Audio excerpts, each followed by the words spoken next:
Yeah, we worked out all the kinks in that transition, didn't we? How's it everybody doing? Welcome back. It is currently Thursday, the shit. January the 17th, 2019. How you doing? How's it going, Parallel? Good evening, Netrunner Thursday. How you doing this evening? I'm assuming it's this evening. Might not be. Also, I don't think I do enough to address the VOD people who watch this recorded. How's it going, whatever day it is? Probably after the 17th. Hopefully you're having a good time. I'm West Coast, so yes, perfect. You got 3 hours on us. You still have a bit of an evening. Welcome. We are playing some Netrunner this evening. We're gonna do a bit of like system core-esque stuff. We talked about this a bit before, but next weekend, not this weekend, the weekend after, Nisei is running a free online tournament for System Core, just the format System Core 2019, so you get a single box. This Sunday, I am planning to make some content. I'll release a video talking about like win conditions, how to play against certain factions, how to play as certain factions. Probably will end up being 2 videos, probably. So that's gonna come out. So I thought we're gonna spend the next maybe week, maybe weeks, I don't know, jamming some System Core decks. Now I think we're just gonna be like build something and play that against whoever is playing whatever. I don't care about the format itself, but hopefully it goes okay. Otherwise, it's real cold here. It's winter, and I'm gonna spend this evening specifically making sure I don't slouch when I say it, because that would be cool, wouldn't it? All right, I've also pre-muted the sound of Jinteki.net window, so you're not gonna have to be scared for the one. I hope I muted it. I'm gonna double mute it just to make sure. I'm just gonna go ahead and hit that button because that's been goofing up a fair bit. But if you're new here, maybe you know we start with the deck list of the week on Netrunner DB, and this deck list belongs to no one else but Code Marvelous, who you probably know. We've done some co-streaming stuff before. Dan, who streams most weekday mornings really early. I think it's like 6 o'clock Eastern Coast time. And we saw this deck, or at least we looked at this deck. If I open it up in multiple windows, it might load. Here, let me just pull it up in Chrome. Sorry, I hit the microphone. We've seen this deck list, I think last week we looked at it, and it is a pretty reliable, pretty flexible. I suppose maybe actually this list isn't as flexible as it could be, but it is a Haley Kaplan deck running some breakers, 1 of each, some clone chips to bring them back. And we're playing crowdfunding as a 3 of, because we haven't played enough of that in the last month and a half, and it's meant to be pretty good. Jellyhead, what's up? Just passed the 1-year anniversary of my first Netrunner game. Oh shit! Crazy how much the game has changed in such a short time. Hey, congrats on that anniversary, Jelly. Thanks for dropping by. Hope you're having a good time or a good evening. Maybe the good times haven't started just yet, tonight at least. But yeah, it's super wild. Like, that's always a fun experience. Either for myself, I do have the luxury of going back and watching like old VODs of tournaments and stuff like that. But even just like thinking about the old meta, thinking about stuff like that of how much the game has changed in the last year, and like some of the deck archetypes that we used to play against, some of the cards that have since rotated and are continuing to rotate. It's kind of wild. Dataki Boo his crowdfunding. This CD resource is exactly what we need. But it's a good card. There's some, I don't love there's synergy between crowdfunding and Aesop's Pawn Shop, so you can always sell it and to get 3 credits instead of like 2 credits in a card draw sometimes. Stuff like that. You can't let it fire for the last click, like the last time it fires to get a card trashed and then Aesop's. That doesn't work. Also, Tobo, how's it going? How you doing? Welcome. Now, this is kind of like pretty standard for Haley decks, for like Shaper decks. I think Dan really likes this sort of archetype. Dan is known a lot for playing like stealth stuff, mostly smoke, and this sort of like Shaper stuff is really cool. I'm not particularly, it's not my strongest archetype, not an archetype I actually enjoy playing that much. Cards like Cyberdelia, I don't love. This sort of like late game, it'll give you money, trust me, install it now. I'm generally play pretty aggressively, so I don't like paying 3 credits for something that doesn't happen now. And cards like Feedback Filter, which is really cool that Shaper has this. I guess Criminal has their own version. These sort of like counter cards, I almost never put in my decks, and then I get salty. But it is what it is. We got a single current. We're somewhat weak to scarcity, but only 1 current. We're playing Haley, so we're going for that double install, and we have a couple ways to like to get that double install to work in on the corpse turn. We have cards like Self-Modifying Code. We have cards like Clone Chip. Other cards you could easily include in Haley decks. Street Peddler is super fun to get a bit more value. Yo, System, how's it going? Welcome. We also have the Gauntlet, which is a card, from my understanding, Dan's been playing for a while. And this 5-credit console gives you 2 MU. It is pretty expensive, but we are running 3 copies of Modded. Not something you see in a lot of Shaper decks. But once you get this down to the mid to late game, it's a really powerful console. And Shapers generally don't get good use out of their consoles. There's not a lot of Shaper consoles that see consistent play in constructed formats. Astrolabe has always been popular since it comes out. 1 credit for 1 MU plus free card draw is pretty sweet. But here we go. Nothing really spicy here besides the crowdfundings. Nothing too new, I guess, from the changes in the game. Besides R&D interfaces coming back, we are more of a control deck. We have no multi-access in our deck besides 3 R&D interfaces, which again you can mod out, just like the Cyberdelias. And then Psych Mike is actually a really exciting card when it comes to the re-emergence of R&D interface. This now actually makes runs on R&D pretty cheap. You run once, see 3 cards, gain 3 credits back. That's damaging contract, right? Running says, I've tried Cyberdelia several times and never ends up staying. I totally feel you that same way. Maybe this deck will do a better job because it has 3 copies of Modded, but this card never does it enough for me. I don't even think we're going to struggle with the MU, so this is just basically a card that says gain 1 credit a turn. And I feel like there's probably different ways that I'd be more excited to play in your deck that can generate 1 credit worth of value per turn. I guess maybe the MU is important. We also have 3 clone chips, and while we don't have clot, we don't have any things that we really want to recur over and over again. It's a cool thing considering we have 1 of each breaker, so we're good against redundancy. Also, you can clone chip cash to sell it, but most importantly, I think we aggressively clone chip Cuban because this card is super cool. I like this card a lot. This is aggressive. This is the kind of cards I like. Also, Rob, what's up? Find room for an admin? I think you totally could. Cuban is cool. Misdirection is cool. I think they're both good against different matchups. I don't think it's that hard to find room for admin. If I was going to do something, I would drop the feedback filter. Just play admin instead. Admin, at that point, admin doesn't actually work with Takobi because Takobi says non-AI. So if I want to play admin, I'd also try and probably find like a bit of influence for data suckers. The combination is just too good. But I think you can play admin without data sucker. That's not bad at all. There's another thing I wanted to say, but I totally forgot what it was. Oh, I remember. There's also a chance that we might want to drop another one of those, like, 2 daily casts. That's wild. But there's another chance you want to drop one of those cards that are not necessary. Like maybe drop a single Cyberdelia for a single Peritia, a card that gives you more than 1 credit worth of value a turn if you're playing against an asset matchup, because this deck is like, it has some legs against asset matchups, considering it does have a way to steady, like, regularly make economy with things like Pawn Shop. But yeah, it's probably not bad. I find like the biggest problem I have with these sort of decks, these Shaper decks, is I never know when to use my self-modifying code. And it feels the same way where it's like, I want to play so aggressively. So if it's like self-modifying code out my nanotech in the early game and it costs me like 8 credits, like, oh, it never feels good. And we only have 1 stim hack to kind of like ease that burden, but it'll be cool. What's it called? Kickstarter Haley. All right, let's do it. Wow, we played 5 games with Kim last week. Didn't feel like 5 games. Cool. Sorry, I hit the microphone again.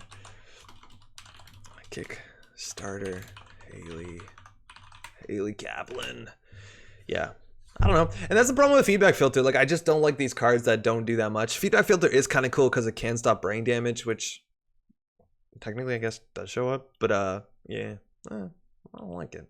I don't like those kind of cards. I'd rather just play around it. And then by play around it, I mean get really salty when we play against Kugo. Actually, hey, Dan is playing. There's a chance he's playing his Decklist of the week. Oh no, he's playing Smoke. I didn't know you could do that and see what IDs people are playing. That's kind of wild. Boom. And now we wait.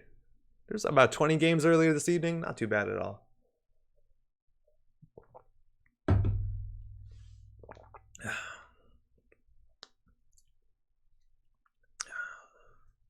That water tastes really funny, let me tell you. It doesn't taste good. It tastes really bad, in fact. Unfortunately, I have a whole bottle of it. Be honest, Andre, you need a card that prevents brain damage. Oh man, that's the thing here, right? Stim hack actually can't be prevented, never mind. But yeah, sometimes we actually end up on this channel taking way more brain damage than you would expect. I have been pretty bad with hitting things like Next Diamond, which is just like not a card that is ever in the mind space of cards that I play around when I'm running into a corp. Yeah, so can be rough. Nataki, Andre, do you play Smash? Yeah, totally. Was really excited for Ultimate when it came out. Still play it, not every day, but every couple of days. I'm like not competitive, but I'm probably okay. I hold my own definitely amongst my friends. You playing it, Tataki? Ultimate's pretty cool. It's a lot of stuff in that. Oh hey, cool. Oh, fuck. Let's go. Whoa, where's my deck? Whoa, why are they not ordered in the way that I thought they'd be? Thanks. You too. Our opponent said good luck, have fun. Generally a good thing to do. We got an opening hand that has Sure Gamble, Diesel, Proco. We're playing against Tennin Institute. They generally want to be fast advancing out with Trickle Light, which is not something we can stop. So the best thing we can probably do is run every turn and make sure we have enough economy to be able to run every turn. They might be poisoning archives with things like Breach Dome. That does meat damage, not net damage. But this hand is definitely a keeper. This is generally what we want in our opening hand. Proco seems really good. We can always Diesel, Gamble, then Proco plus another install. This is a really good hand. Yo, John, what's up, man? How you doing? How's your week been? Hashtag Andre. All right, Tennin. They can play a lot of things. Advanceable traps, advanceable ice. They can fast advance out of hand. Now, if they are playing the Nisei system core, this ID got a lot worse with fast advance because no longer in the format is, what's it called? Is Brain Trust, so they don't have hard 3-2s. So they still have 4-2, 3-2, 2-2 with medical breakthrough. There's still some interesting things you can do. Let's go ahead and Diesel. The best thing we could find is a double install on the resources, which we have. This opening hand is dope. And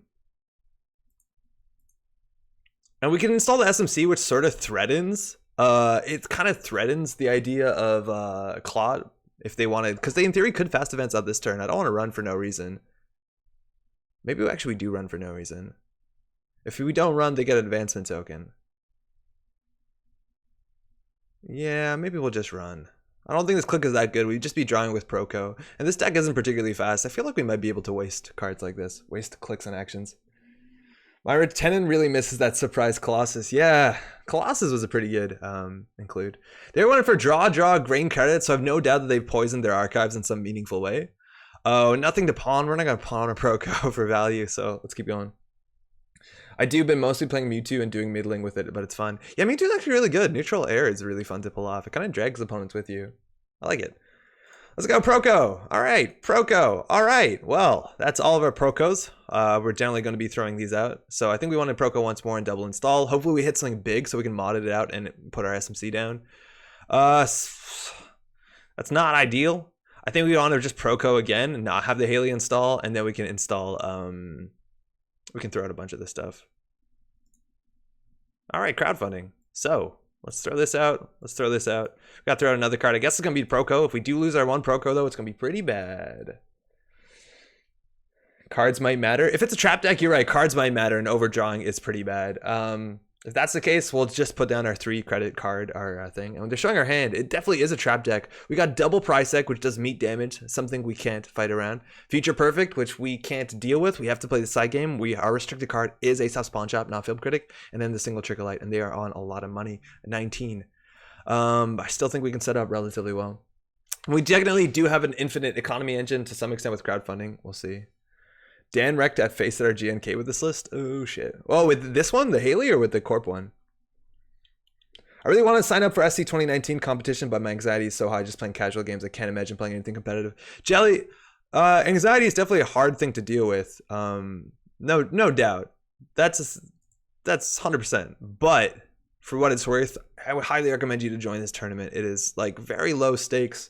It's very casual. You can do it at home. Everyone's super polite. Like, I think you probably at some point want to try and break through that if you can. It's definitely worth it.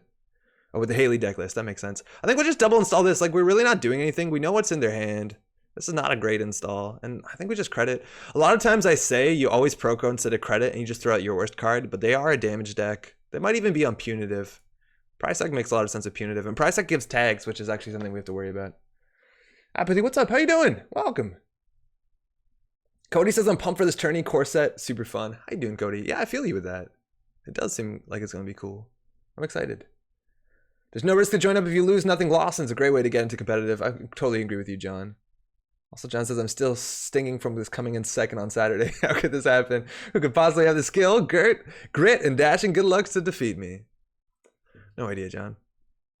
All right, so this could easily be double Prisec. The thing is, like, in theory, they can advance out 4-2s if we don't make a successful run. So there's a big chance we actually just want to like install our SMC and then go HQ, so we can see where the 5-3 is in there. Now, Snare on these cards isn't particularly that good, but I think we might just want to install this in like Slam HQ. The problem is we lose a double install, but like, Catching a stream here from Disney World, so tonight better be entertaining. No way, hey! Have fun there. Vince also, how you doing, man? Let's slam this, go HQ. Advanceable ice can be scary. Just like he doesn't have any infection. This is generally Weyland ice. Could just be an ice wall. And they also have a trickle light, so if we don't run, they could do advance, advance, advance, free advance, trickle light. Yeah, and they could score out a 5-3 on the table. There's also a big chance we just want to clear this out and trash the price deck, which would be 2 meat damage. Our hands kind of sucks besides this. That might actually not be that bad. I think we probably do that. This is the one card we want to keep. This is going to be... oh, wait, no, that's not enough clicks. Because we have to clear 2 tags. No, that is enough clicks. That'd be 3, 6, 7, 8, 9, 10. We have enough money. Yeah, we'll do this. Andre, better than Disney World. Oh, fuck, we hit in the wrong order. Well, we have a 33% chance of just dying right here. So this is Psychic Field. The other card is definitely Prysec. So if we lose the side game, we die.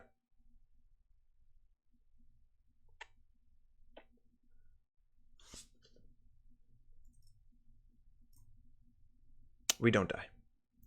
Oh, what? Oh, we've just been a different number. Oh, we do die. Oh, fuck. I forgot to access. Well, we're dead. Well, good game. Yo, Floyd, how's it going? Yeah, from Switzerland in the morning here. Welcome. All right, that's the prize deck. GG. Okay.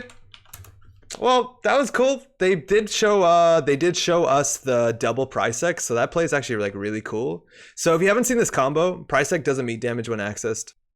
Oh, it's Kitsune to brain. Oh. Ouch. That's gross. Feedback filter is a good card. Yeah, but we need it, and then we need to spend like 12 credits. Whatever. I feel partially responsible here. Man, that would have been pretty bad. A lot of traps is definitely going on this deck. And double breach dome with the archives. That made a lot of sense. There's not a lot of good plays, but they overdraw. But that was a cool play where they celebrity gift us and showed us double prize deck and then top deck the psychic field and jammed it. That's ruined. Grew a Divinder, my dude. That's my jam. Oh, he caused influence, but yeah. Just win the side game. Oh man. Scott scoring his crutch. All right. I'm pretty sure if we did nothing, we would have just been better off. Like if we just sit back and do nothing, I don't know how they're gonna win. They probably have advanceable traps. Hey, cheers. Oh boy. Night, sweet Haley. Yeah. So if you don't know the combo, this has like a 30. I think the math is 33%. Like you have to always hit the psychic field first, which we did. And then you have to lose the side game, which we did, and then you hit the prize deck. If you hit the prize deck first, this combo is still like annoying, but it won't kill you, which is pretty okay. Arc V2, how's it going? Welcome to the stream. How you doing? Also, I didn't say hi, Void. Hi from Switzerland, 3 in the morning. Shit. Good morning, maybe. Well, we're definitely gonna try that again.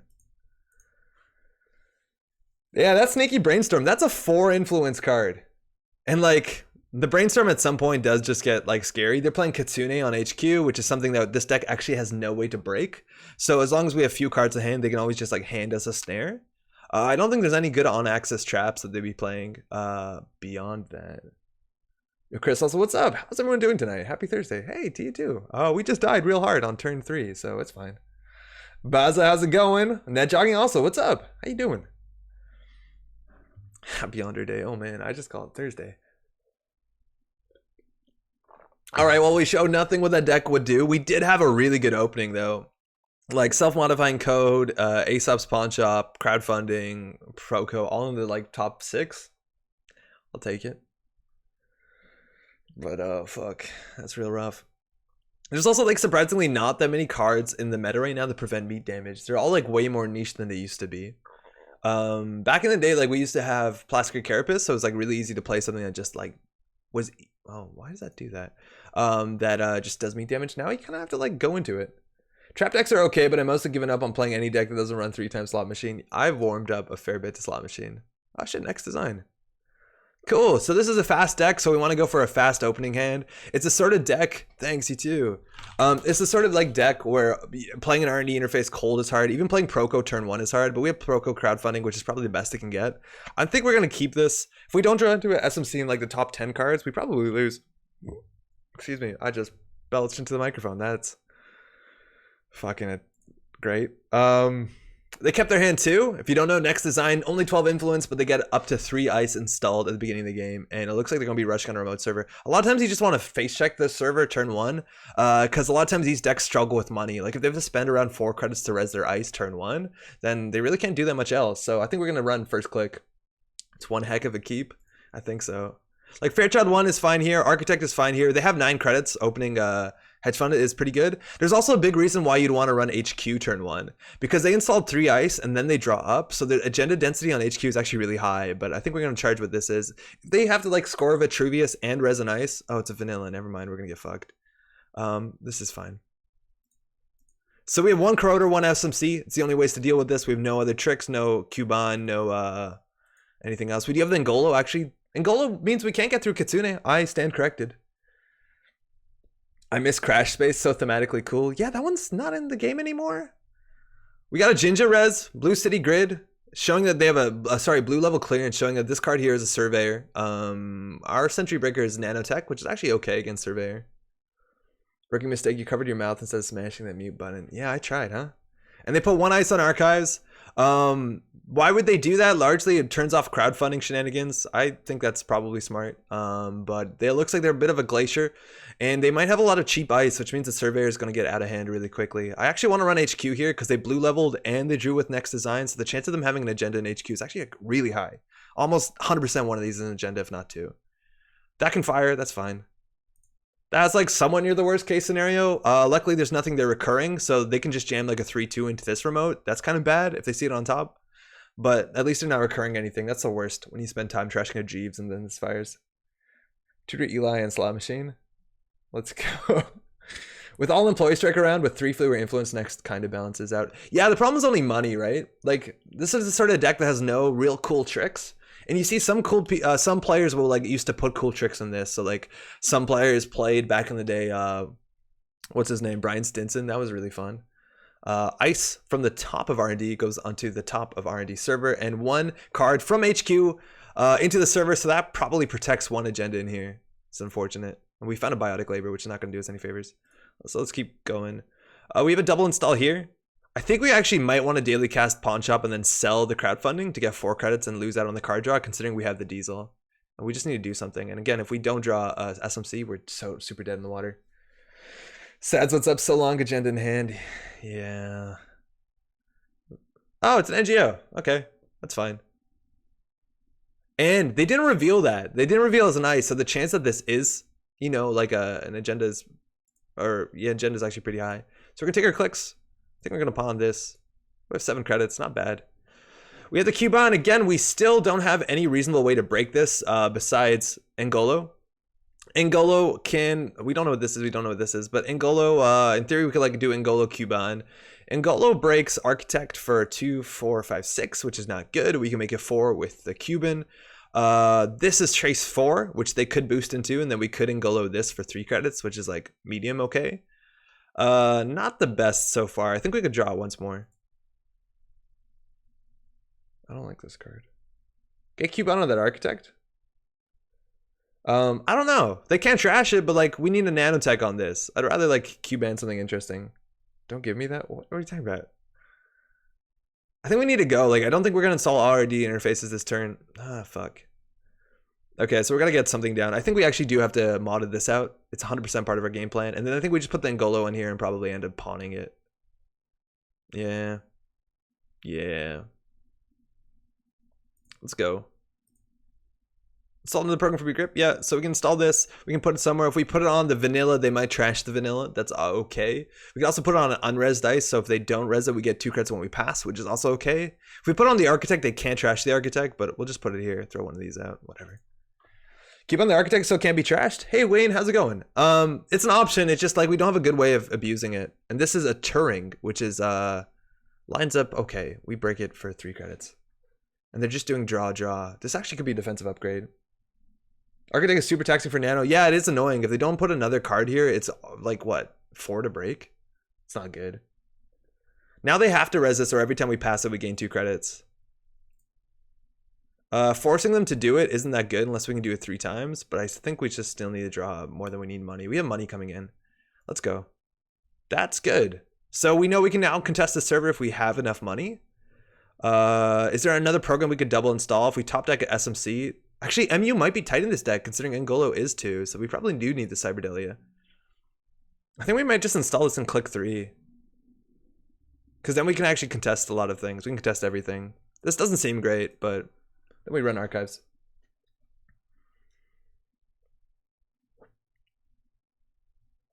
Yeah, this is probably okay. Eli 1.0, lateral growth, card from HQ. So this is it's Eli, Turing, trace 4, and then double advance on this card.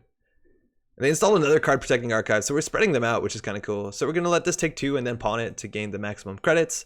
So we know this is Eli, which will make them res it. They generally need 3 credits to score this. Could be SSL. So this is 3 credits. This is Turing. So I think we'll definitely run and break it. It forces them to spend 7 for both of these.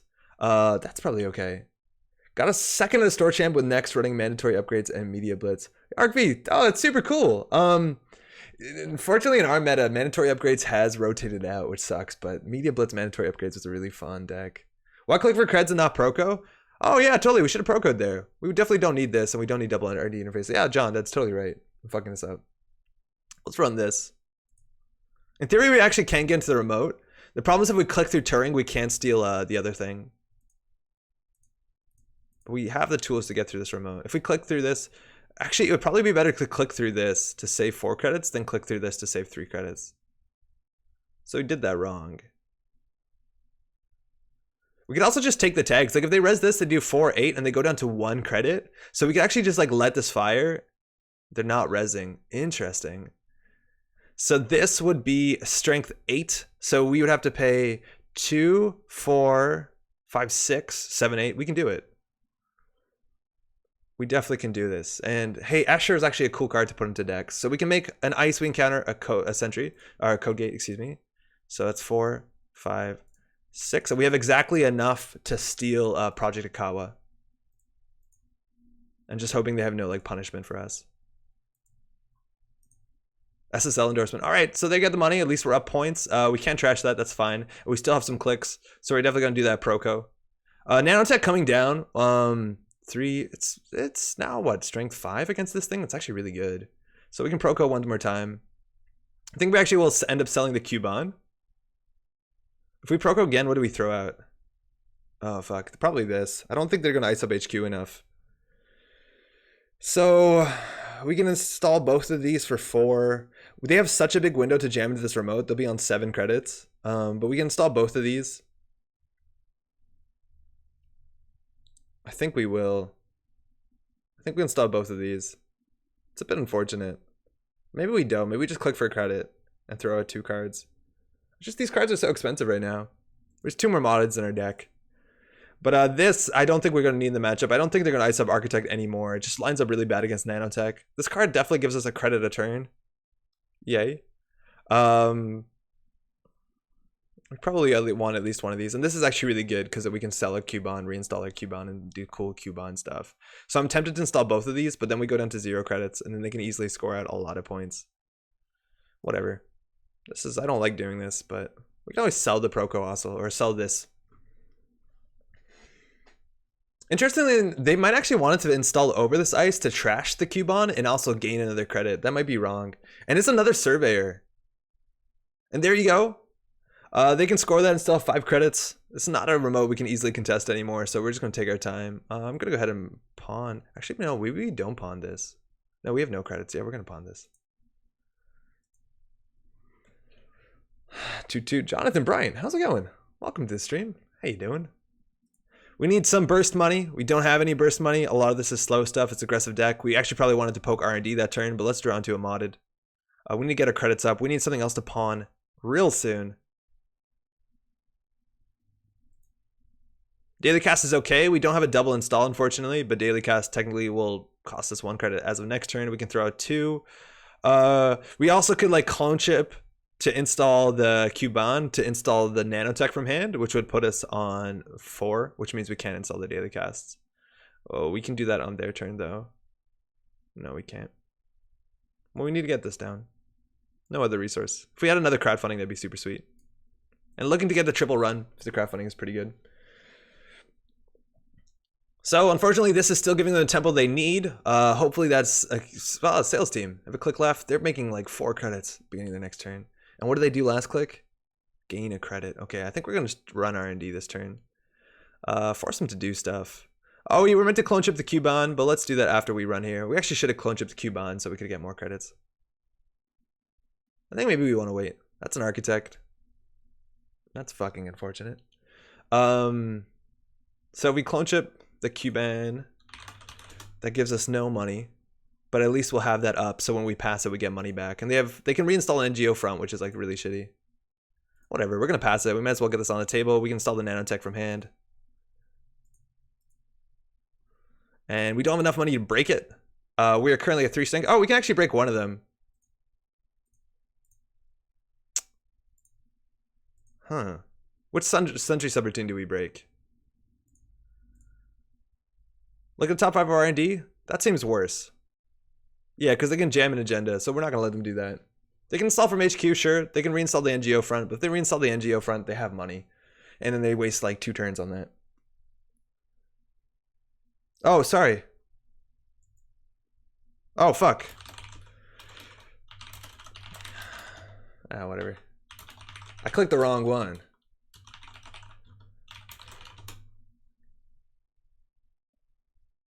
Whoops. All right. It's definitely really bad. That can put them on game point. We're going to continue here. We get 2 credits when we pass. That will happen no matter what.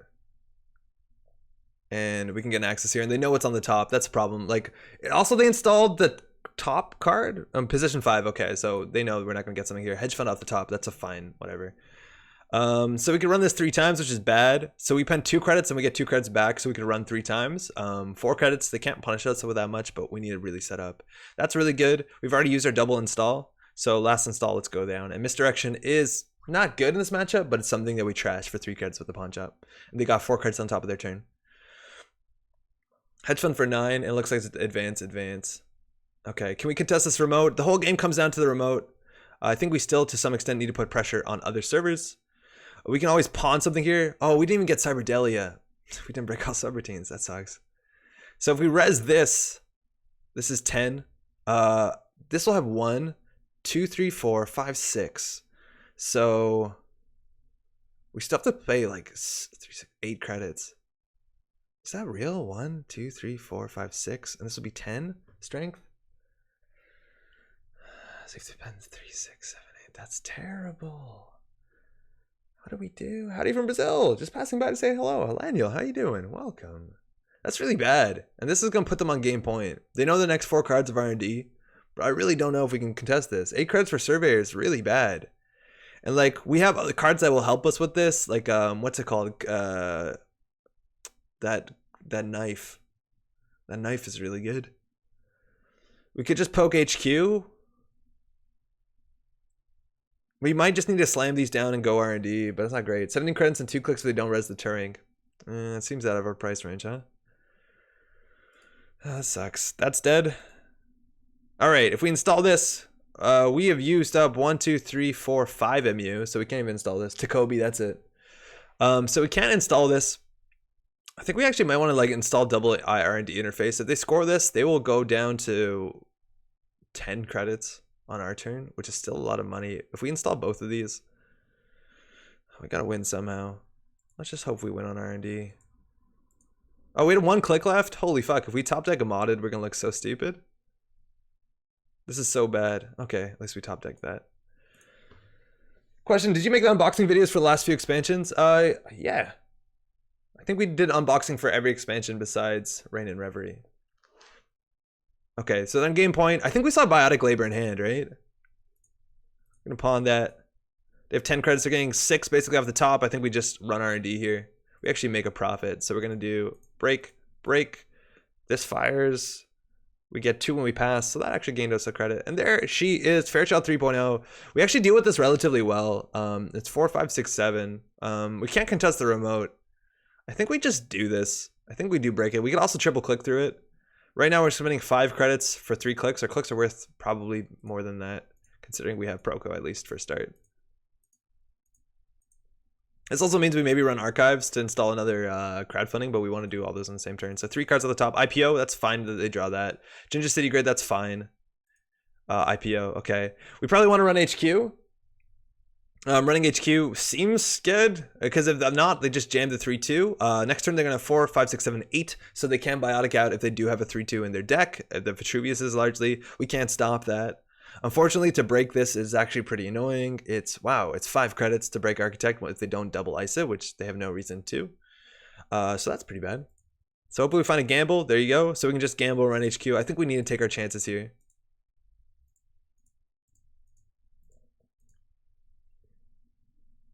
Yeah, Laniel, we did do unboxings for every single data pack. Trash NGO front.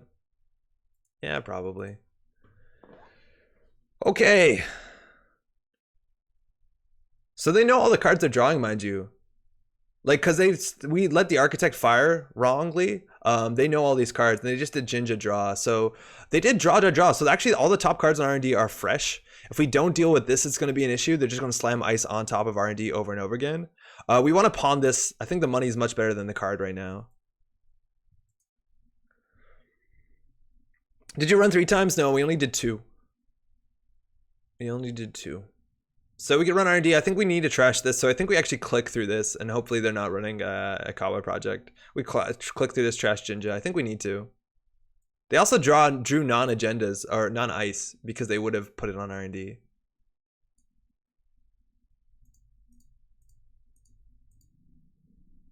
Here we go.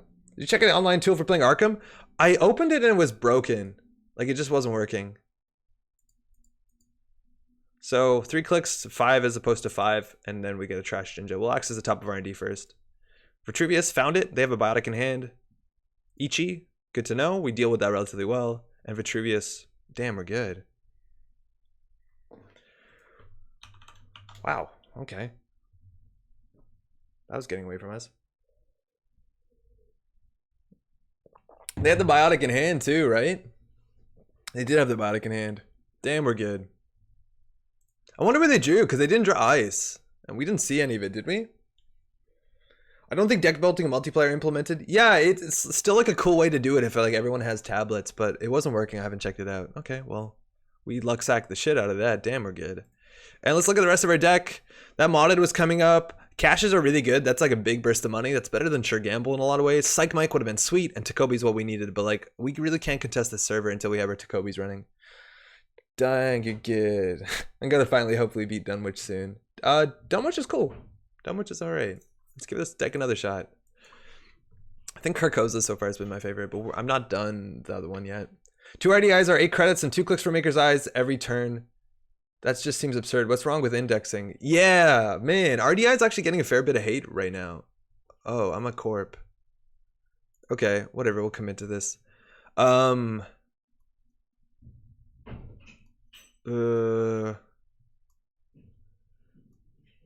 What's good? Oh, we'll just play an Argus. I didn't mean to do this. Whatever, we'll just queue into it. Alright. Criminal's actually really good against Tag Me a lot of times. We have the Data Raven for HQ, which is cool. We have NGO fronts, early Rashida, Too Big to Fail is okay. We could do worse. Like, we could flood up. We'll keep this, I guess. I'll cut 2 caches for more stim hacks. I don't know if that's right, Rob. Like, stim hack, cache is so good with Clone Chip. Cache is so good with Haley's ability. And events aren't particularly that good. I guess, Rob, if that was something to do, thanks, you too. I would highly consider putting in a study guide in the deck. That's the only thing I would change. But we are super MU starved for sure. I think we can expose what this is. It's not really a big deal. So that they can make us pay a credit. Nope. They can know what it is. This is still hard to like siphon through no matter what they know it is. We're really weak to embezzle. Apocalypse sometimes can be a problem. But Amaku is coming down, crowdfunding is coming down, double crowdfunding is coming down. Okay. We can expose this. So we'll give Amaku a counter. I don't care about that now. I don't even actually know what's in this deck. We definitely don't have Cyberdeck's Fire Suite, but we do threaten something.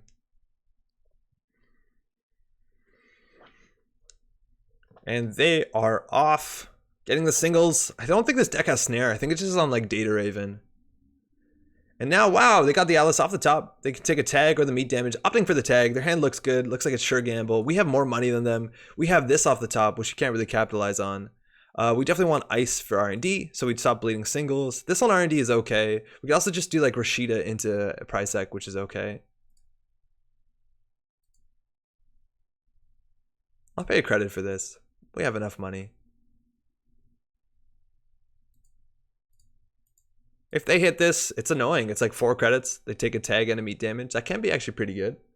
What does crowdfunding do? Oh man, this came out at Magnum Opus as one of the Gen Con champion Sam Swade's cards, the card he made. They released this at Magnum Opus, but it says take a credit off of it at the beginning of your turn. If you make 3 successful runs, reinstall it from archives for free, ignoring all costs. And it's been good. You also draw a card on the last one. And it looks like the Rashida will fire. Sec testing coming down. We have to try and get a credit differential, and they're going to be able to not let that happen. It's really hard for this deck to ice up everything, so we're just going to have to rush. HQ inside job is very common in this deck, as is spearfishing. So we're going to draw a lot. We could maybe go for a 2-ice server. I think we generally want the Hortum in the middle.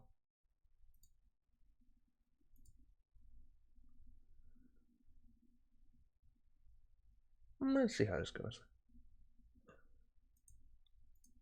We could end up triple advancing that at some point. We got to throw something out here. I think Rashida.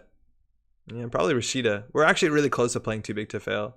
The NGO fronts are good too, but not that good. They have a lot of expose effects. Like they're definitely running 3 falsified credentials. So like these NGO fronts are probably not that hot. Just having money is good too, but they're going to be gaining a lot of money and they're going to be drawing 2 more cards this turn. I think like the Rashida probably is better, but the thing about like not drawing Rashida there, Rashida probably is strictly better because they're seeing the top of R&D. We are going to be locked in a lot of ways. We could just score the Atlas. We might need to do better than that, just having a blank Atlas. And we are not running any snares. Snares would be really good. Oh, R&D interface. Okay. Take a tag or meat damage. I imagine they're going for the tag. I don't know if we're going to pull this one off. Trash shutdown and Paragon due to meat damage. Alright. And they're going to go for the triple run, running archives. They might actually just inside job us here for an Apocalypse. But if they're playing R&D interface, there's no way they're playing Apocalypse. They just want to run once more. But then they have to take the tag. So, just another run again. So, 2 crowdfundings coming back. Here we go. Really hard to stop that. Wow, that was on the top.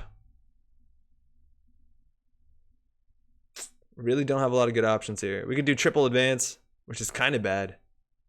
They are at the turn where they can start contesting this remote server. So we might actually just want to score this, which puts us on game, not on game point. But like the problem is they can get through the Hortum and we're not going to triple advance it. I think we just have to score this and then we throw out probably the high profile. Man, this is rough. I think we have 3 of those. It's so hard for this deck to purge because we're not going to be icing up all servers. And this is going to gain them. It's like Blue Moose, right? Plus card draw. And they're almost on game point. Oh, they're now on game point. They actually could easily win right here. Okay. We do have the hard-hitting news. We do not have as much money as them. We could do too big to fail hard-hitting news. Unfortunately, we did throw out a high-profile target, which is super unfortunate. I think we have to go for a play like that. The other option is to install double advance, but the Emiku will be exactly at 4. They might want to respect Archer. Archer seems pretty scary. I think we do install double advance. They remove Hudson 1.0. While it's not a great card, it's expensive to break and stop multi-access. Yeah, but nobody played that card. Like, it's expensive to break, but there's other ice that's expensive to break. Like, Eli 1.0 would have just been better than Hudson in almost every situation. If not every situation. It's 1 strength fewer, but barriers are good. We can install double advance. We can install double advance this. In core? Yeah, in core. But Eli 1.0 is now in system core, right?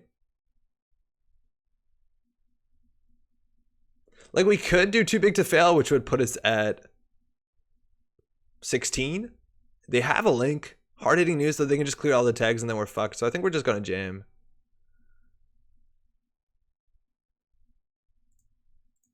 I think they just run this and we lose.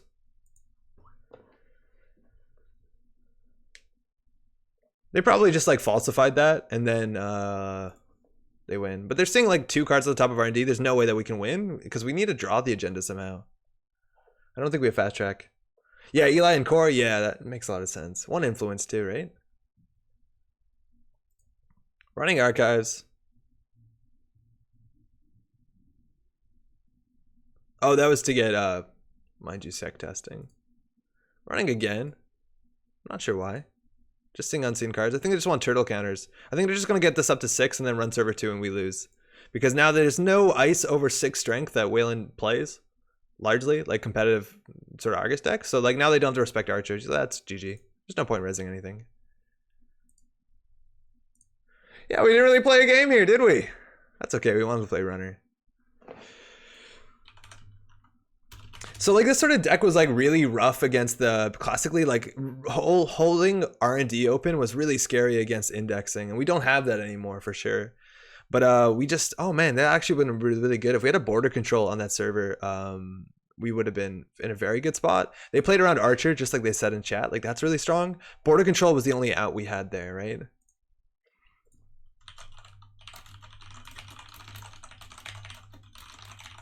I think we have 3 border controls. Data Raven also would have been interesting. Of course, we still lose. But yeah, there's just no draw on this deck and no tutoring unless we over advanced analyst that we'd never be able to break R&D lock unless we did like draw 3, found it hostile.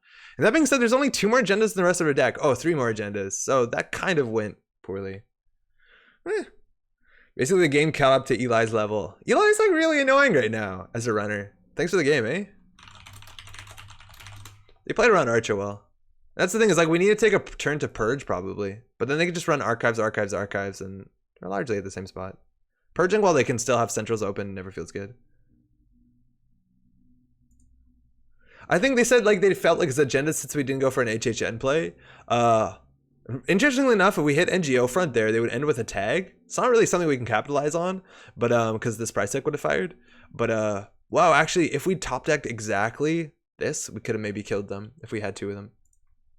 But like, I don't think the hard hitting news play there is correct. I might be wrong. Ooh, let's do one more with Dan's deck before we do something else.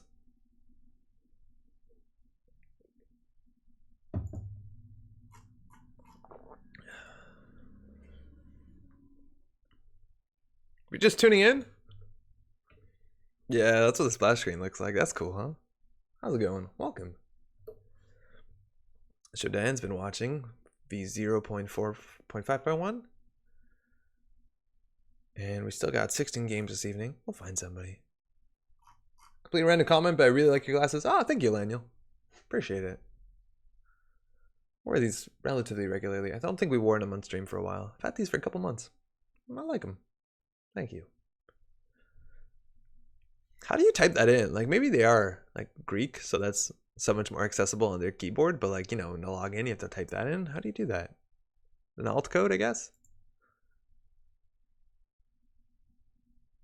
Very interested for those who are in chat right now. Who is joining the System Core tournament as of next weekend?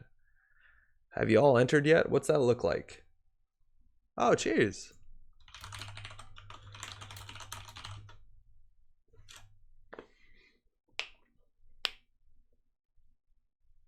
Because our plan right now is to I'm gonna play some runner. I honestly don't have that much experience with runner in the System Core. Just in the System Core format, like single System Core. We did Corp when we played against Dan, like before pre-release, and I feel like I understand the Corp a lot better, but runner I don't honestly know that well. Yo, what up, Kevin? Rob says I think I will. Excellent. Pyro, I do not know there was a tournament. Perhaps I should join. I highly recommend it, Pyro. It's free. There's a lot of options on what days to play on. It's cool. Should I? For some reason, online tournament seems meh for me. No, you should do it, System. There's no reason not to. Opening hand is not bad. We are against Sportsmetal, which, yo, no joke, Sportsmetal has become my least favorite ID to play against. It gets me really good. We have this. We have the modded. We don't have a Proco. We don't have a pawn shop, but I think this is probably good enough. Yo, Patrick, what's up? I think I'm about entering. Depends on what my Saturday looks like. You can play on Sunday too, Pat. There's 2 days. I think you can choose what day to play on. My weekends are for skiing until the summer. Otherwise, I would consider it. Yeah, that's fair. I got a Nisei SC prize pack on its way. Fuck yeah, Shasner. How you doing, by the way? Can you remind us where to go join the tournament? Yeah, I'll pull up the link after this game when we do a bit of new stuff. I think Nisei done that. It's always your good spot to start. So we got hedge fund, draw, credit, Kevin, mulligan. I'll gladly corp against you. Oh, sorry, Rob. So we can install Psych Mic for free. Seems kind of rough. We could actually hit gamble, install both of these, run R&D for credit back. I honestly don't feel terrible about that.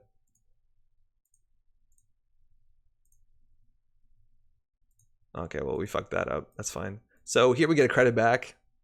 Nice. Rashida. Oh man, we trashed Rashida for free. We can run again on R&D. We got to figure out, there's so much variance in Sportsmetal decks. Like so much variance. We can't steal if they're running a Kawa, but I don't know if Kevin would. We would die to snare here.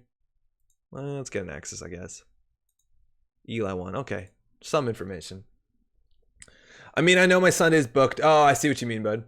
Also, I know I just played Sportsmetal to spite you. Man, we had a really fun game last Saturday. I'm okay. Hey, good to hear, Shasner. Card and remote. We knew they draw an Eli. They drew an Eli. We can face check this. If they res the Eli, we can always click through it. Not the worst. I think we'll click through this. That's classically what you do against Eli, right?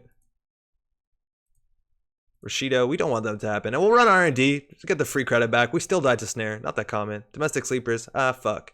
So what does that mean? That means that they're probably running things like Giordano. They're probably running things like Game Changer, and we have no way to stop fast advance. This deck is running self-modifying code, but spending all its influence on things, well, like 9 influence on crowdfunding, so it's a bit harder. I think I would join, but I don't think allowed. Oh no? I'm organizing with the local San Antonio man. Oh, cool. Install, advance. We can always check what this is. It's sapping 2 credits a turn. If we get an RD interface, pressuring RD seems a bit better. I think we'll let it go this turn. What did they do? They drew, they didn't even draw. I think maybe poking HQ seems fun. They did mulligan. I think we'll set up. We're a late game deck. Let's have a late game. So far, no double install here. We might want to just poke R&D. Let's do that before so we can have a chance of stealing a Kawa. This is technically gains us a credit, which is not bad. Fairchild 3, good to know. We'll draw again. We have the card we wanted, but the Fairchild 3 is no doubt going on R&D. The list is why I have Data Dealer in my deck at the moment. Yeah, I'm almost with you on that, man. Like, man, these cards are so annoying. We want them to spend money resing the Fairchild 3. We'll face check into this. We gain a credit. We'll click through it. I'll trade 6 credits that we gain 1. It's a 7 credit swing. We get an Axis. It's good stuff. Yeah, that's fine. Click through it. Kevin has no money. Then we always get modded down and they have to put another ice there, which means it's another 5 to 4 credits. Hedge fund off the top. Fuck, not what we wanted to see. They're on news team. 1x Archer, stock buyback, and food. There's a list on NetRunnerDB. Could be that one. I did hear that. That there was this real fake points thing. I have no doubt Kevin might be playing it. Does have the buyback. Rashida's, we've seen them 3 news teams. Okay. Can't take tags. Data Dealer's back. Yeah, it's in System Core. It's very much back. So what could this be? Could be a news team. Wouldn't be absurd. I think we want to modded this down. Let's keep setting up though. That is a scary thing. We can do modded double so we can draw again. We can gamble, double modded all this stuff. Let's go. Every turn is a maker's eye. Cost us 3 cards and 5 credits. Seems good. And I run that because all the sync in my area was on news team plus QPM. I feel you. Overinstall trap in archives. Let's see what deck this is running. What's it? How does it win? Domestic Sleepers wins, Global Food, Hyperloop, Vitruvius, and 1 Remote Enforcement. So this could be Vitruvius, which would be fine. I think we're going to click through this. When we click through this, we see 3 cards, gain 3 credits. Seems good. I think we could just do that over and over again, and eventually Kevin will lose. He can break the lock, though, by drawing cards off of this. And we hit 2 Rashidas, so like this card isn't even that scary. IPO off the top. Fairchild 2, Eli. Damn. Is Data Dealer what you want in Shaper? I feel like I prefer Artist Colony in a lot of cases, especially with Haley. Oh yeah, Artist Colony is still in the game, huh?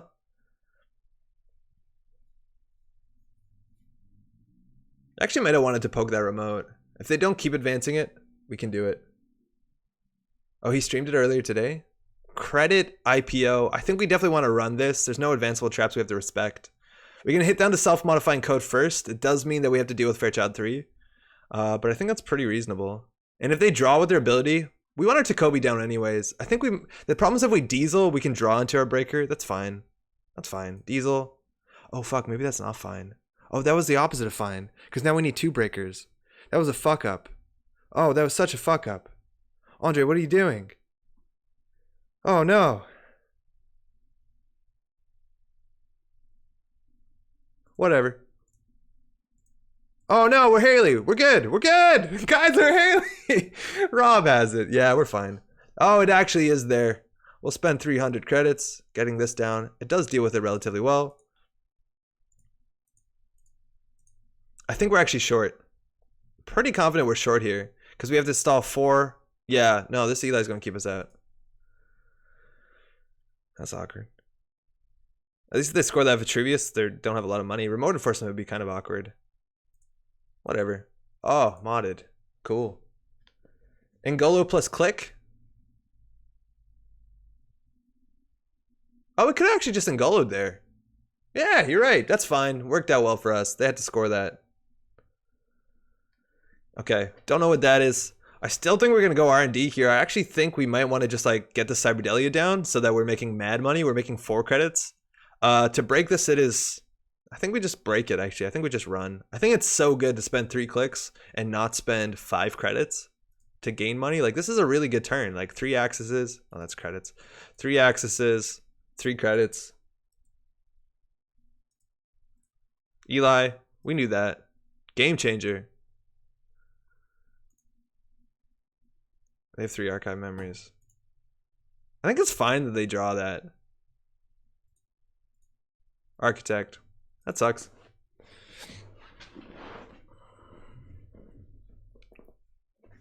I don't think we trashed the game changer. This is a fair shot 2.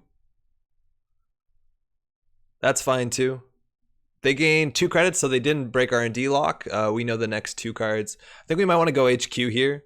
We want them to res this card so that the gauntlet gets a bit better. I don't think they have anything worth it in hand though. They probably would have jammed it. We can force them to res. We have the security of the Angolo. And I don't think this deck is on Meridian. I think Meridian's a bit too cheesy. Yeah. Oh, FC3. We line up well with that. Just kidding. Wow, FC3 lines up really well with us. I'm going to do 2 clicks, 2 credits. Otherwise, we're spending 5. And they did res it, which is kind of what we wanted. But we're not drawing through our deck anywhere near fast enough. Meridian's bad. Yeah, I feel you. There's archive memories, so trashing the game changer isn't that particularly important. And we're missing out on our double install unless we get the Cyberdelia down. They don't have a lot of money. I think they just drew an IPO. Now they're drawing a game changer, which is fine. We could do that, but we could also do that next turn. So let's just draw into something like that. And we really want, because like we're at the point where it's very easy for us to like run archives, which I think has a news team in it, and get our crowdfundings up. And 3 archive memories means Giordano is going to stick really hard. 3 archive memories, wow. Stall credit. This could put them on 3 points. Could be all they need. I don't know even if I want to install this. It's too expensive. I feel stupid drawing. Oh, we also have another SMC, which is cool for Cuban. There's some cool Cuban tricks. Again, we've hit 2 Rashidas, so the unadvanced card has like a large variance of what it could be, but not Rashida. Rashida's one of the scarier things, and we know the next 1 card on R&D, so in theory we can wait. Told you, man, it's gnarly. Yeah, we could put Progo down. I think we might have to. It's a shame, though. I think we have 3 crowdfunding still in the deck, which would be easy installs alongside this. I just don't like drawing. I guess we'll do it. Fuck. This feels really bad. Probably should have waited. Oh, unused MU. Oh, man, this turn sucks.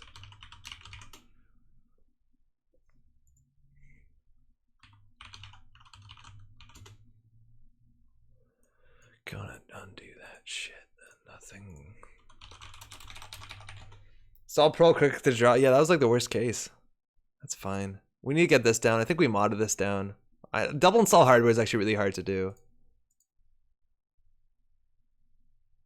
Yeah, this deck is so MU hungry. So I think we do install this again. We're not gonna get a double program install. That's a shame. You did a regular draw? No, we didn't. Did we? No, we didn't. We did.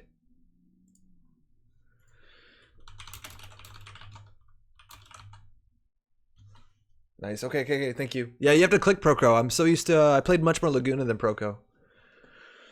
You always want to get that money. Shit! It's a Vitruvius. They're on 4 points. They're on game point in theory. Now this doesn't look like it's game point, but this can become game point.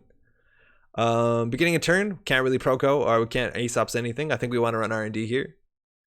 If we click through this, we get the money back. We have 2 credits. Even if we hit the Fairchild 2, we can just like click through it, lose 2, end the run.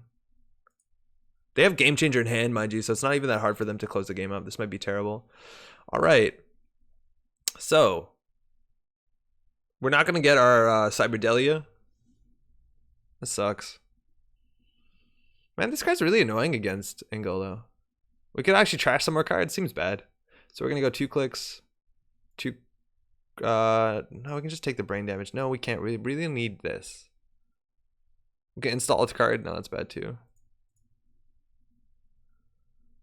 Oh, man, this is really rough.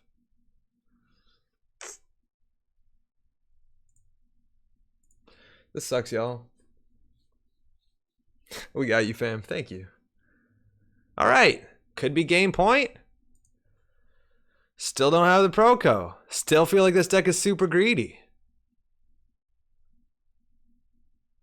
Trash misdirection? We can't. Oh, we could. It saves us 3 credits, but like we're not going any further. Yeah, I feel it. We saw a lot of cards off of R&D. Didn't work out for us. So we could run this again. Doesn't feel great. If they have the Vitruvius, we have like 1 turn to win. I think we're just going to still set up.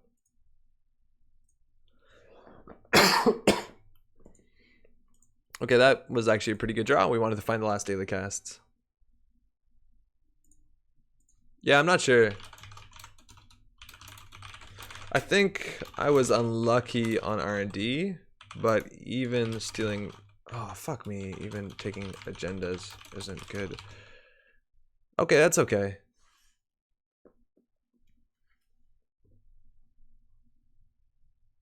Rob, no. Shaper, sorry? And like, they're not... I guess they're not fast advancing. Maybe they're somewhere else. Yeah, it looks like they're all in HQ. But the thing is, like, they're out on a Game Changer. We have no way to stop Game Changer, so I don't think there's any way we're going to possibly win this game. Unless everything is an R&D and we just, like, lock R&D. Forever. Okay, so what do we need to do? We need to click through this thing. We need to break this thing, which is also really difficult. So what are our options? Are 2 clicks, 2 credits, and then we have to pay for this? So that's not tenable. I wrote no more Shaper, but mod locked me out. This doesn't retain strength for the run, so we could also just do 2, 3, 4, 5, and then click through that. That's probably the best we have, but we need to lock the top of R&D. The problem is the more agendas we steal, the easier it is for them to like score a global food out of hand. Stop Game Changer with the 1 card that makes them lose a click. Yeah, we have CD in our deck too. I feel like more people should play Chicana. I'm convinced Chicana isn't bad right now. Like, this is the sort of deck that could put Chicana instead of Clot, and this would be really good. Like, we're playing no other viruses. We want to run R&D regularly. It's a cheap-ass card. It costs no influence. This is a cool-ass card. This is a good card. Why are we not playing this? It's not even good. Like, it's good against not fast advance. People are playing 5/3s. Put this run R&D 3 times. Man, I want Chicana to be good. This is still legal, right? Yeah, creation control. Let's go. Let's go. Let's go. Thinking. Okay, so I think we pay 5 on this, click through that. We have to lock them off of R&D. The thing is, like, they draw, so we actually can't R&D lock them, because every time we steal agenda, they draw 2. And they're basically on 6 points. So even if they get the next domestics, we just have a couple turns to win. 2, 3, 4, 5. That gives us a credit back. The thing is, like, I think we actually take the brain damage. The problem is, Chicana also stays around. Yeah, it's really good. Yo, triple Chicana Hivemind Virus Breeding Grounds. That was actually a deck that was gonna hit that button. That was in the meta when I was playing Store Championships back in the day. With that card to replace Surge, I don't even think you need Contaminate. Like, I think Chicana is just a fine card. But you're right, you could. Archived, okay, that's fine. Domestic Sleepers, that's bad for us. They took 2, so I think they have the game in hand. Stock buyback. There's no reason they would take 2 if they didn't have the game in hand, so that's GG. We didn't make 3 credits from that run, though. Feels good. Chicana basically carried my SOCR8 deck. That's super cool. Yeah, I think Chicana's cool. I think it's worth looking into. Maybe he doesn't have the money. And I'm going Critical Role time. Good luck and run well. Thanks, Laniel. Enjoy Critical Role.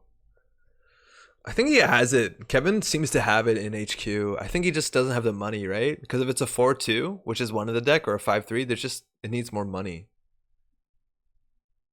What is this?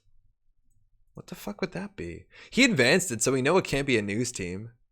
I'm like almost at the point of selling a Cyberdelia. But I think we just stim hack it. Whatever, we stim hack it. We play this, run this. Of course we stim hack this, right? Yeah, to get out, yeah, we're stim hacking it. The problem is if they feed us another agenda, it's really bad. They get 2 credits. I think we have to like stim hack this and then run HQ. Feels rough.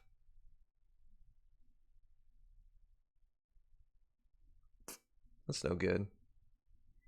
Well, what could it be? We've seen no NGO fronts.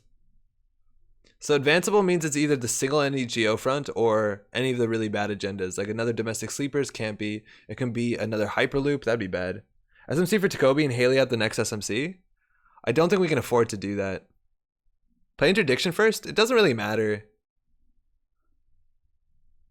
Like them getting 5 more credits, actually that does sort of matter, but there's only 1 NGO front in the whole deck. I just don't think this is that good. Like this is 2 credits basically to pay this because we always could click for a credit, let alone Proco. So it's worth 2 credits in a card. That can't be worth it. I think we just stim hack this so we get our corroder out for free. Hashtag mind games. So corroder is 4. Fuck, corroder's 8. So like we're basically corrodering the Eli, or like we're stim hacking the Eli. I think we click the Eli. 2 clicks are worth 4 credits. If it's a single NGO front, okay, fine. But like we have to go HQ after this.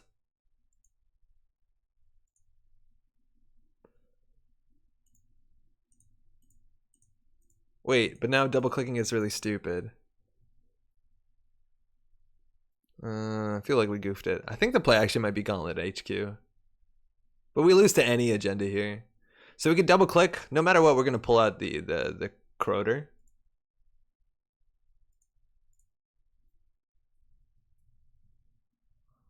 Do we pay 4? We just pay 2 clicks. I think we'll pay 2 clicks because then we can run HQ. This fires. I forgot about that. Second to Kobe play. Hey Jenkins, how's it going? It's just too slow. Like we're on game point. Remote enforcement. Okay, well now we really have to run HQ. They took 2 credits, so it's in HQ. We have to find, they might have 2 foods in there. We either have to find the game changer or the food. There's a small chance even with archive memories the game changer doesn't matter. So like they don't do that obviously unless we can't win. So we 100% run HQ. We can break this. We also can just start trashing our cards. Like Cyberdelia. Like we can spend 4 and then like trash a Psych Mike or something. Cyberdelia actually fucks up our MU. Whatever, we'll pay all for it. We still have money to trash Game Changer. 5 face down the bin worth a check? No, there's news teams in there. And the more that we find news teams and other agendas, the stronger their Game Changer is. Okay, if they have another Global Food Initiative in hand, we still lose.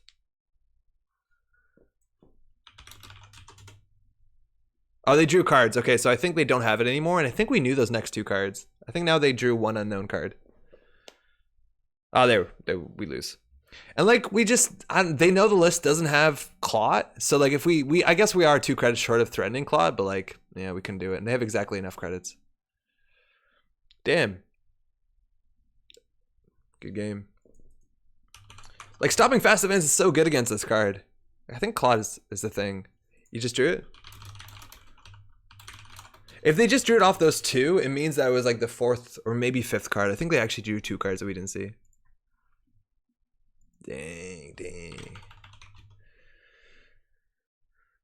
Yeah. Well, we did everything we needed to. 3, 4, 5. We're on 4 points, so like it's still a bit harder for us to win. What's in archives? I think in archives, could you kindly resol? Just wanna see.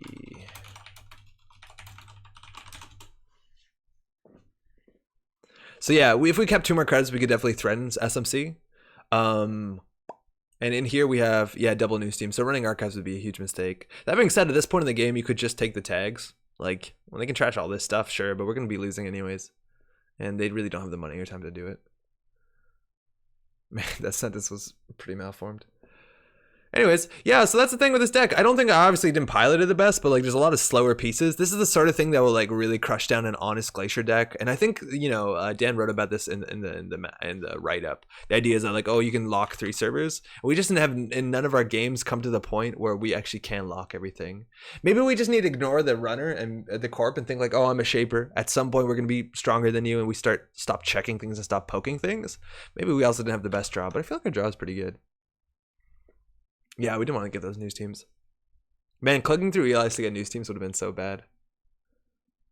Anyways, hey, good games. All right, let's do something. Let's talk about some news real quick. I didn't prepare the news section. Largely, I think the only thing I want to talk about... Drop the stick out for Data Dealer. Data Dealer, I think, is 2 influence. Oh, this article is actually really cool. So there's 2 things to talk about. Firstly, of course, there's a tournament coming up, the second online tournament. This is next weekend. Sign up. It's free. There's 2 days. There is prize support. First day on the 26th, if you're playing on Saturday, it'll be streamed by Trace5. Otherwise, on Sunday, that's me. I'll be here. You can come and watch. And the finals will be on Thursday, February 5th. For those who don't know, that is technically Super Bowl Sunday.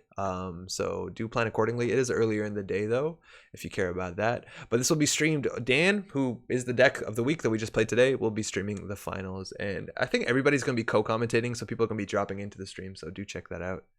Anyways, do encourage that. I've heard from people in chat saying specifically like, oh, I'm a bit apprehensive about my first online tournament, let alone my first tournament.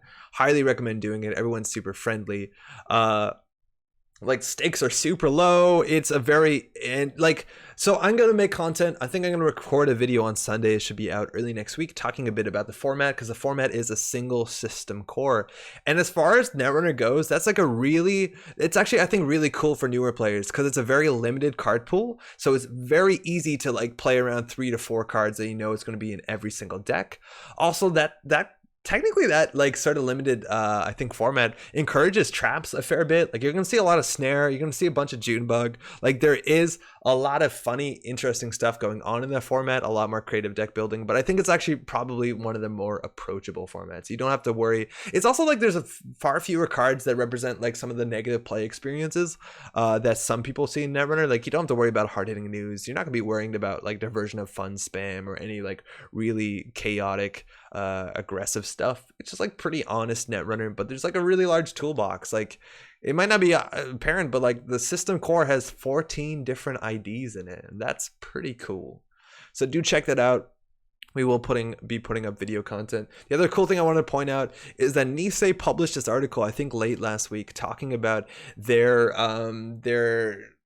process of iterating an HD ID that might be called mirror morph. We don't know, and it's a really cool article talking about all the different iterations of this and how that went in testing and what that means. It was actually really cool, and they do have a bit of like, I don't know if you want to call these teasers. They just kind of talk about like balancing stuff, not that much about flavor or what the cards do, but do check that out. New cards for Nisei's first cycle, which I forget the name of. I think it's Ashes. Will be out relatively soon. I think Q1 is what they say. So that's basically before March latest. So watch out. I'd expect February. Do check that out. That's all I have for the news. Hopefully I'm not forgetting something. Splash screen, good, huh? So what we're going to do is we're going to dive in a bit into the System Core 2019. Ashes Rise of the Diceborn. This is the System Core that Nisei put out. It is a bunch of cards that represents good news. What's up? This represents a bunch of the cards, and in the tournament next weekend, this is all you have. It's a single copy of System Core, and that might add a bit of like more information to learn, but you can always keep the sheet out, I guess. But like numbers of certain cards is actually kind of really important. The fact that like you know that the opponent can only play 1 notoriety or 1 R&D interface does greatly change the game. I think it's a bigger deal on the corp side where like the amount of ashes they can play is more countable. I'm gonna make some content on the weekend talking a bit about like what to play around certain IDs, how to not lose, stuff like that. I think some pretty high level stuff. Hopefully it's useful. I did get a bit of feedback from the last video when I asked about that, but I don't have a lot of experience playing the runner's side of this box. I spent a lot more time playing Corp, and for what it's worth, I generally enjoy playing Corp a bit better. Now, looking at these lists, they're interesting. I think my favorite IDs are on the criminal side by 100%.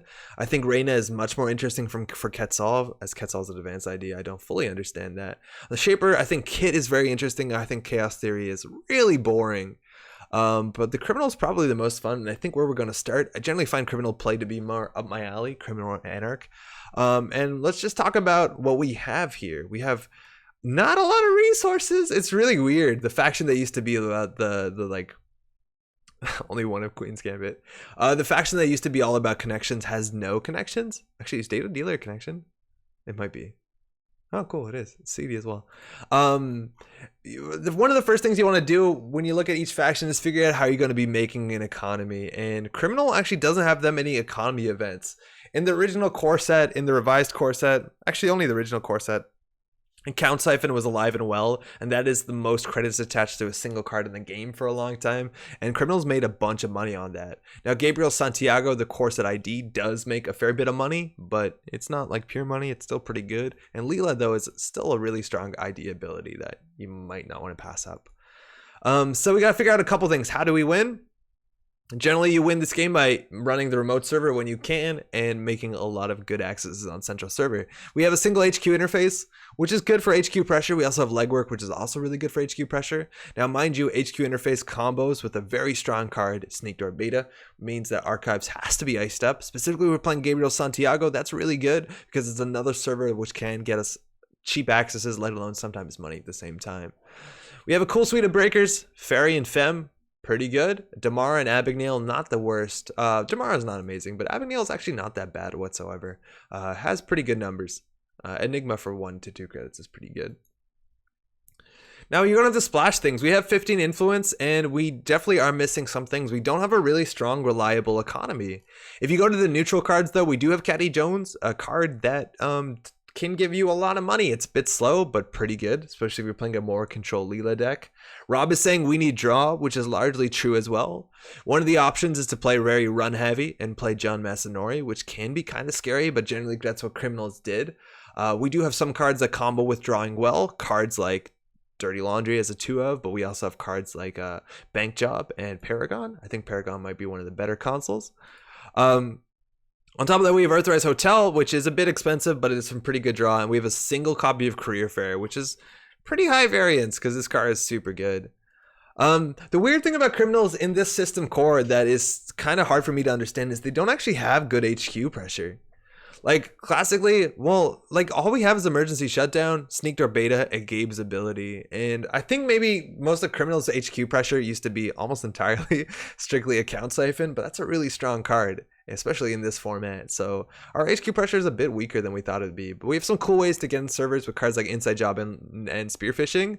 Now, these cards would be a bit better if we were playing Expose effect, so we could see what's in a remote server, so we could see when we needed to run it and spend these valuable cards, but we don't have anything like that in this format, which is unfortunate.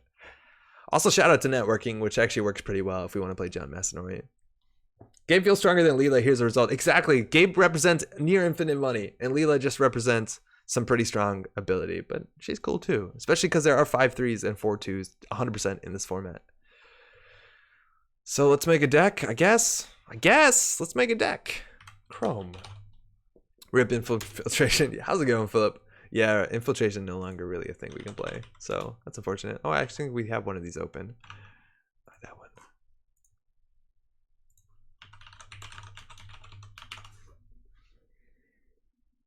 Let's go. Like to say hello? I would just like to say hello from Brazilian runners. How's it going? Rajat's Dragon? Welcome. We actually had another viewer who comes in somewhat regularly, Alaniel. He just tuned out a while ago from Brazil as well. How's it going? Welcome. We are going to do some System Core Gabe. That's the older Gabe. System Core is older Gabe, apparently. And we actually can go to Collection and just unhighlight all this stuff if you want. If you want to make deck building really easy for this format, and just highlight System Core. I think it'll give you 3 of. I don't know if there's a way to get single system core. Is that a thing we can do? Is there like a settings here? Yeah, okay, cool. So 1 core. So that we have all the numbers. Super easy to like do some deck building online if you want to. Go to settings. Yeah, perfect. Just found it. All right, so there's some cards that I think are no-brainers in the format that are really good. Career Fair is 100% a good card. Easy Mark, 100% a good card. Hostage is interesting. This format, Caddy Jones will be played for sure. And Caddy Jones is really important. We probably want to pay that. I think in 2 inside jobs is 100% really good. Single spearfishing will do, and 2 special orders gives us a bit of that reliability. Emergency job is definitely worth playing. The problem is we'll probably be playing against people that are not in system core. And when you de-res expensive ice, it's actually a really big thing. Corps don't have that much money as they do in other formats. So we'll see. John Mass is also a connection for Hostage. Yeah, maybe we'll play a single John Mass Sonori and only install it if the matchup seems good. I think that's probably all right. YouTube says to guard my privacy, but insists on using my full first and last name. How's it going, Corey Deers from Montana? Who lives on this? I don't know where you live. I was hoping that was right. Just so that would be weird. Easy point. We also have the HQ interface. I think we definitely play a 1 of, and we definitely want 2 Paragon, a really strong card. We'll just go through and like check some of the boxes. I really like 2 Sneak Door Betas and Gabe. The turn you install it and you run a HQ from archives. If it's not iced, it's a 2 credit card, and that's really good. You definitely want them early fairies. This is a bit more debatable. And Fem, we probably want at least 1. It's really expensive, but if you get that down on some of the cards that are in the system core, cards like Data Raven, cards like Toll Booth, it pays for itself, and that's really strong. Bank Job, we'll take it. Data Dealer, I honestly don't think we take it. We probably don't take it. If we're playing system core, do we take it? I don't think we do. It's better outside of system core, but there's no like fake agendas in system core. So I don't know. Let's get the neutral in there. We have limited stuff, so Armitage is definitely good. Earthrise is definitely good. Caddy Jones will take 2. Maybe 1 is correct because we have Hostage. I don't know. And we'll turn off Criminal. We're going to put 2 Dirty Laundries, 3 Gambles. Neutral Hardware doesn't exist. Neutral Programs, it's just Crypsis. No, thank you. So from this point on, let's just start looking at what else we can add by highlighting all these things. Best case is Hostile for Data Dealer. Yeah, that's the best case, right? Damn, Docs on stream got to move away from buildings now. Sorry about that. All right, so what do we want? We want a single stim hack because that card is insanely good in any format. Quest completed is interesting, especially when we have Sneak Door. Like Quest completed and Notoriety are actually like reasonable cards with Sneak Door Beta because sometimes it's not that hard to get into HQ, let alone we want to get into HQ every turn. Those we can maybe consider later. Notoriety is easier to play and generally easier to use.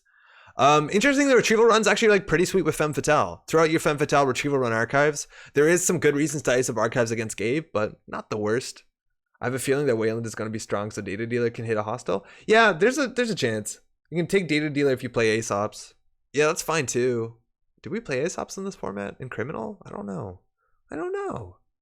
Do we? We'll play one of those. Maybe we want. We do need card draw. We have 14 influence. Diesel's not the worst place to start. Not the most exciting card, but it is card draw, and we want some ways to win off of R&D. I think a good way to win off of R&D is playing an R&D interface. It's a 1 of in the format, but you definitely want it. Cyberpeter is also pretty fine in the format. It's a credit a turn if you're running, and we're running because we need to get central accesses. Let's look at some of the programs we can play. Mimic Data Sucker is really good. Data Sucker is a 2 of, and Data Sucker looks really good with Mimic. Data Sucker looks really good with running a lot. It's really strong.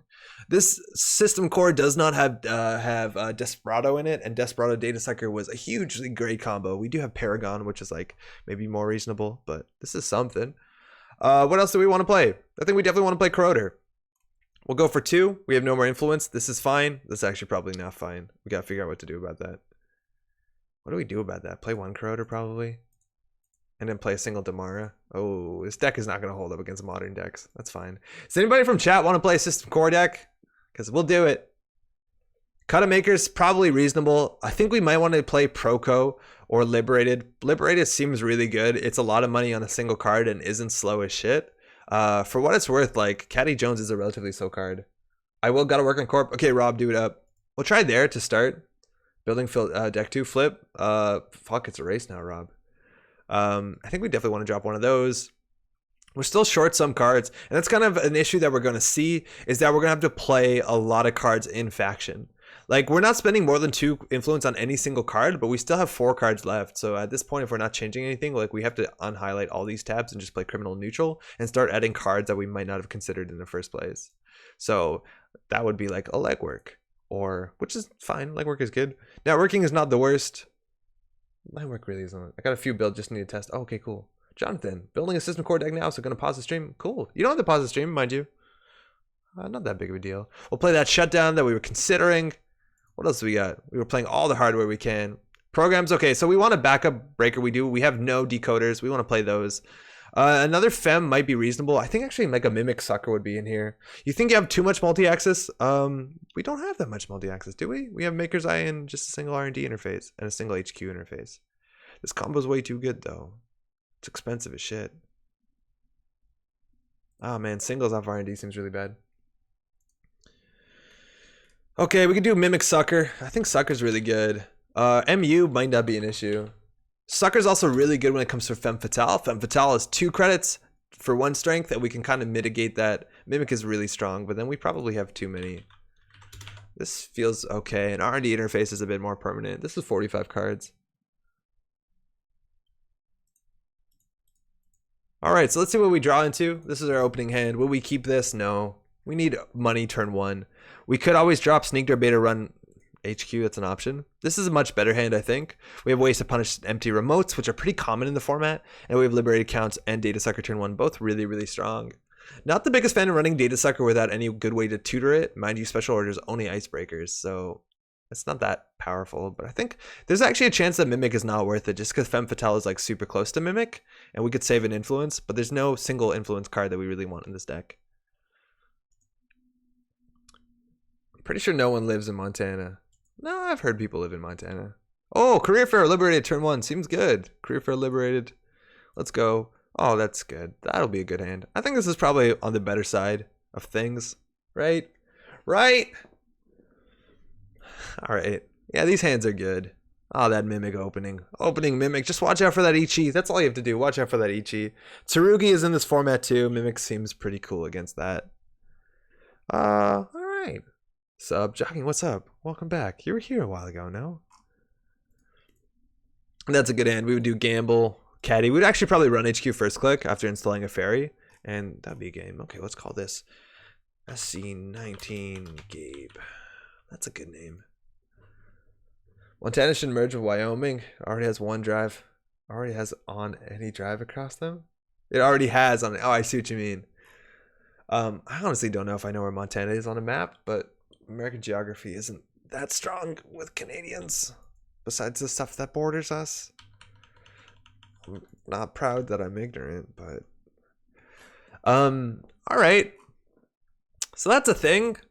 Looking at the corpse side, I think the corpse side is much more interesting. There's some things you want to play around. I think we'll do a basic idea here because we know we're going to be playing around system core decks on the corpse side. Montana's on the border? No, it's not. Is it? Is it? It's right below Edmonton. No joke, I'm actually born in Edmonton. Montana's on the Canadian border? No, it's not. Fuck off. Where is Montana? It probably is, isn't it? Ah, shit. Okay. Carry on. So, it's really easy to some way, which is Montana, to talk about the corpse, because the corpse, there's only so many win conditions, and I think a big part of the videos we're going to be making is talking about the different win conditions of each faction. I think the most flexible is actually probably Jinteki. Jinteki is super interesting. While they might not have the strongest economy, they actually have a lot of ways to win the game. They have net damage, they have to some extent grind, they have traps, they have offensive traps, and they have Glacier. Like all of them are pretty capable. All those are like pretty reasonable archetypes, and I think that's super cool. I think one of the strongest things, if I was going to play a corp in this tournament, I would probably play like Personal Evolution with 2 copies of Punitive Counterstrikes, just because like the idea that you have to steal a fetal AI, take 3 damage, Punitive Counterstrikes, another damage runs on top of Hokusai Grid, so good. Montana's down the street. It's a decent restaurant. Dean, how's it going, man? How you doing? What tournament are you prepping for? There's a system core single tournament this weekend, Dean. It's free. It's online. Nisei's running it, and we're commentating it. So we're doing a bit of stuff about the format. But like, I think that's actually really cool. The idea that Jinteki has like this sort of glacier ability with cards like Nisei. You want to play Ash, you want to play Replicating Perfection. It has that damage threat with Fetal and Philotic. It does have Ronins, so it has like a pretty reasonable double advance, no run threat. Like if you got a few cards in hand, boom. Sometimes you can just blow them up. I have a game up. Flip also has a game up. Shit, I think we're gonna run it. If I didn't make plans, I would have tried my hand. Okay. Yeah, it's this weekend and the next one, but they'll have more, no doubt. Oh, it's next weekend, Dean, not this weekend. Yeah. Oh, we gotta get our Gabe up in here. SD Showdown. Hey, Flip, I'm gonna play against Rob first, and we'll jump into yours after. How's that? Does that sound okay? Are you gonna be around for enough time for that to be reasonable? He technically responded first in chat. It was just Twitch chat, so I don't think you saw it. Okay, SC19. Gabe. Sure, okay, cool. I won't forget.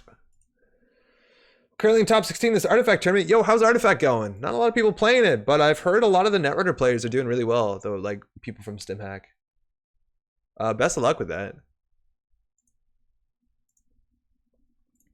Gotta try to win this before it tries to Netrunner. All right, we're in. Let's do this.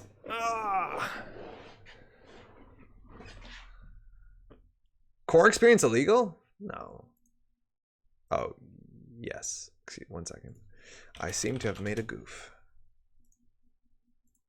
I seem to have not chosen Gabe. I have fixed the problem. I was really confused there for a second. I have broken. Oh, there we go. That's better. BWBI is pretty Montana. Weyland because we built it. Which corpus most like Montana? Ouch. All right, we have Blue Sun. We have Career Fair Liberated. We have Earthrise opening hand. That's actually really good. Blue Sun is keeping. There's not that much big ice in the format, so we have to respect Flare. We have to respect Tollbooth, and we have to respect Hadrian's Wall, which is not something we really have to respect. We do have Spearfishing, which is really cool if they rush early. Femme Fatale is classically shit against Blue Sun because they can bounce the IC Femme, but like having the single Career Fair in hand to liberate it into Earthrise means we keep this hand. They were good actually at protecting HQ pressure though. If we poke, they can always bounce, but at least that cost them a click. Could be better. Communities fracture, but what's new? Sorry to hear. So I don't know what's punishing on HQ. They can always bounce it, but like if they hit us here with a DNA tracker, it's really bad. They also have enough money for Punitive, but mind you, Punitive is only a 2 of in this experience. Now, Punitive and Archive Memories is also pretty sweet. They're no doubt playing Adonis campaign, probably playing Ash because they seem to have big money. I think we can just set up because our opening hand is actually really good. That's 6 cards, 8 credits. Let's do it. My future brother-in-law is busy building houses in Montana. Hostile off the top, giving us the bad pub. No real way to capitalize on it unless we're trashing stuff. They have 18 credits. We have the Damara, we have the Armitage. So if we run here and hit a 3-pointer and they have both punitives in hand, we lose. But that's super unlikely. So let's go find that 5-3. The big thing is that in this system core, you know every single agenda. Told you. You have every single agenda. You know every single agenda that somebody's going to be playing. There's like no secrecy with it whatsoever. Damara is actually really cool. It lets us bypass, mind you, Hadrian's Walls. But like you know their entire agenda suite because there's no choices with a single system core. So that's okay. We want to get our money up for sure. I think ending the Liberated is probably not bad, and then we can just play this because we're going to be overdrawing next turn. I think we'll empty this. Sea Source technically is also a thing. What a cheater. All right, so we got to play around Punitive. If they have a single Punitive in hand, that's a thing. They could have either Archive Memories or the second Punitive. Archive Memories, I think, is a 2 of in the format. So, where is it? That's a 1 of. Okay, so there's like 3 cards we're playing around. And I think we actually might want to face check here. We have the special order. Let's make them res some of their ice. Hopefully it's just like a Caduceus. Is that in this format? We have a bad pub. Sorry, I know I'm going to hit the ice. Is Caduceus in this format? Yeah, it is. Ah, fuck. Okay, so it's the bad one. All right. Well, it's really hard because we can't fem that. So it's going to be just shitty to deal with this for the rest of the game. Go us. There's nothing really that punishes, like there's no Biroids that punishes clicks that hardly. They could be in Heimdall, but it's way too much influence. So let's go find the second Tollbooth. Eli, that's fine. We can just end the run. We can also click through this.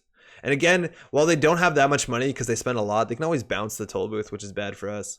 So I think we're just gonna like get money. We have access to contesting a remote server, and we just need to get more money than them if we're ever gonna interact with them. And I'm gonna play the Armitage before the gamble because they don't know we have this. Top deck the shutdown. Holy shit! If we top deck the shutdown, we would like spearfishing into shutdown. Most almost likely. Okay, so we could run this. We have John Mass, which is actually really bad, but we found our second like cheat through ice card. We want to trash Adonis really much, a lot. There's very little recursion beside a single archive memories, so trashing things means a lot of times they're permanently trashed. I think we want them to res. We've so far found one toll booth. We only lost 2 credits on this, mind you. Oh, that's annoying. But I think we definitely like spearfish this. Server 2.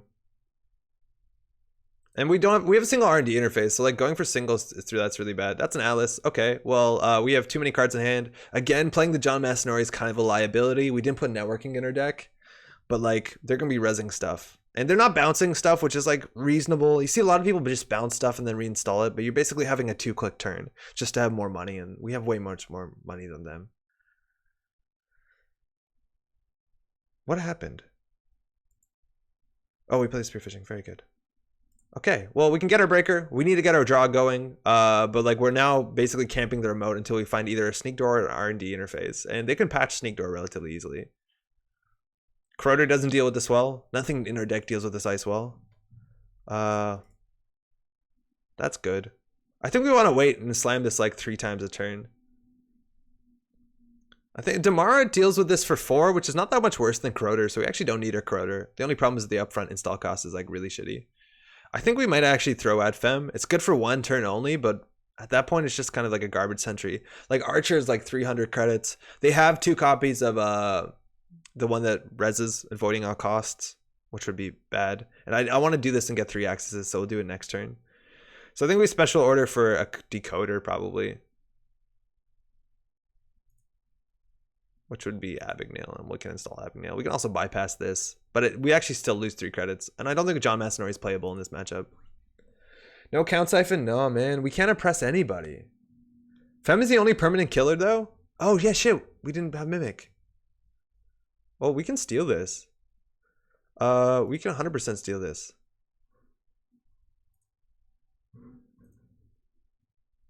Did we click for credits? No. So we're getting in. No, I think you're right. That's a good reason to keep the Fem. All right, we're on game point. Mind you, there are 5/3s in their deck. We just need to make sure we have more money than them. There's actually no way that they can triple punitive us, but we'll lose some of our good cards. So I think just slamming Armitage is probably a good start. We can always draw once, though. Oh, that's really good, too. We could play this. Like, I'm not worried about the triple punitive, and we're going to use this next turn after we, like, sneak door 3 times. So this will give us a credit and choose our cards. I have no idea if mine would work, but still. Lol. Jonathan, your deck? Your corp deck? I'd like to try an NBN making news deck. Yeah, making news is really fun. There's some cool value that. This could be an Atlas. Not likely that they have agendas in hand, but we want to win off the 5/3. I think we're still going to go for it. They have 15 credits. If we install this, we'll be down. This costs us 1 credit. We'll go. And then they either score the Atlas or protect HQ. Diesel? No, it's good. Punitive? Okay. We know about that. Now, if we hit a 3-pointer, we win anyways. But if we hit a 2-pointer and then they double punitive us, which they definitely can do, I think we'll probably just take it easy here. We have to watch out for Archer. They have good Archer fuel. If we go again, we don't die to double punitive. We'll go again. Quite literally check my deck together. Contract Killer. This trashes connections. Some connections we have, we trash this for 2 credits. I think we'll do it. It also lowers or increases HQ density if you draw an agenda here. As a daily business show, really strong card. This means that they'll never top deck an agenda unless they draw 2 in a row, which is really hard. So like we need to trash this. And now they can probably just like sit back. This is such a big issue, this card in the remote server. They can always just bounce it to HQ and jam something. So like we really need to deal with that. They just drew twice though. Overstate AI on the toll booth. I'm assuming there's no agendas in hand. I think we'll run first to get value with the Paragon before we diesel. But they drew twice, so there's a chance that they drew agendas. But like they're gonna get that toll booth value unless we break it, which we honestly could. It's gonna cost us 2 with bad pub, 2, 4, 5. Well, no matter what, we'll do this first. I feel like whenever you repeated Slam Armitage until it trashes itself, there has to be a Neuromancer joking there somewhere. I see it. Easy mark. Money's fine. We have most of our breakers. We just want to draw into our R&D interface. We'll keep that. Oh, we win. Damn, we're good. Mandatory. They drew into that. Like, they drew twice that turn, which I think drawing was really bad. They actually might have wanted to, like, bounce the Enigma just to put it here. It's a 1 credit tax. Cheated? Dean, we're good. What are you talking about? I think underestimating the value of singles here. Yeah, that's true. No food and not a lot of card shuffling control. I was worried you just sit on the DBS and take credits and then never draw. Okay, so Pryrok was in hand, so they're just trying to bury it. So we pulled it off. There were some chances that we had to play around intentionally around punitive. We did respect the ice, but that's actually pretty good. This worked out really, really well. Hey, thanks you too. Philip, what's up? Want to take a game? Making news is technically, yeah, Minnesota. It's NBN, Minnesota. All right, that feels good. Philip, if you want to host, we can do it up. If you're just tuning in, by the way, we are trying some cards, some decks for the tournament coming up next week. Philip, you up here? You want to host? Oh, there, I found it. Thank you. I had to look around there.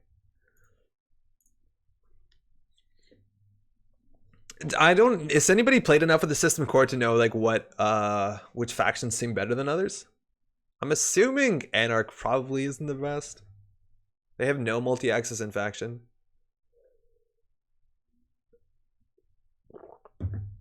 Satyrs, cool. Oh, we do actually have a Mimic. We did add that to the deck. We have a Special Order and an Armitage, a Gamble, and turn 1 Caddy. I think we're definitely going to keep this. Valencia is the best runner.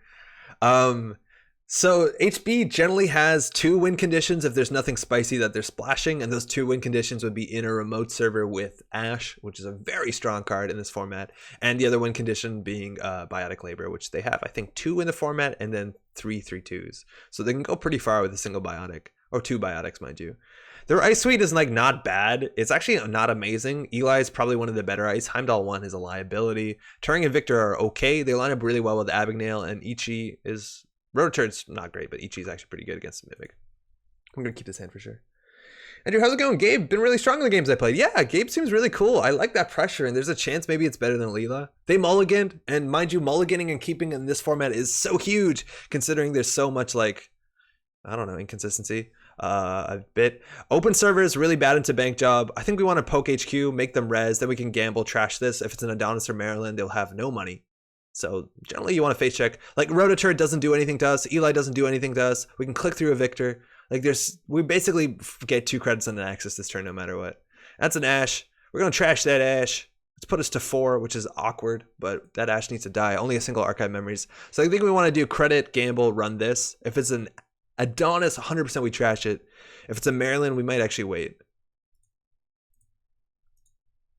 If it's a Snare, it's bad. It's Adonis, 100% trash that. 5 credits, didn't rise ice on HQ, didn't have a gamble turn 1, feels good. HV sucks. Are we still talking about the Minnesota Corps? I feel like Melange Mining is reminiscent of 3M, which counts. Okay, did I just talk shit about their money? Because they found their money. I think they top decked the hedge fund, which allowed the IPO. We're still going to check HQ here. Like, Rototurn and Ichi are fine. And then most other things we click through. So it's like, what? They want to go ahead and res a toll booth? Be my guest.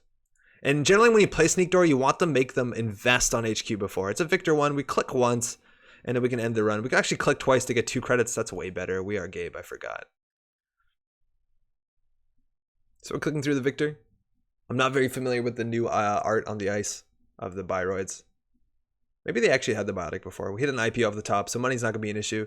We could jam the Armitage, but then we can't use it. We could jam the Caddy, but then we can't use it. I think we'll actually just want to draw here. We need to get our money. I think we can maybe slow down a bit. Singles off R&D also are probably pretty fine in this format. If we had a Data Sucker, a lot of this stuff would be better. And I don't know if we spend 3 clicks for a run and 2 credits. Maybe we do. They're actually throwing a card out, which is cool to know. All right. I think we probably do Caddy, hit Caddy, run R&D. Credit.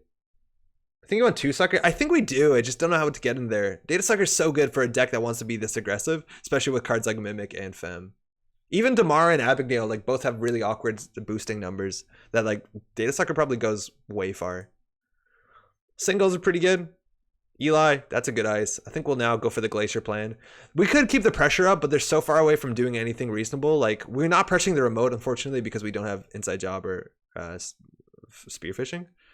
We could play the Earthrise Hotel. Would have put us only on 2 credits. There's so few cards we could draw at that point that are playable. I think we'll just take a credit. We also could jam the Armitage. I think we'll just take a credit. Either that or draw. Oh, we'll draw. That's good. I've got an RP deck next if you want. Hey, Infusion. Yeah, sure. Let's do it. Play you next. Actually, Jonathan, right above you, I think technically asked first, Infusion. If you're around after that, we'll do it.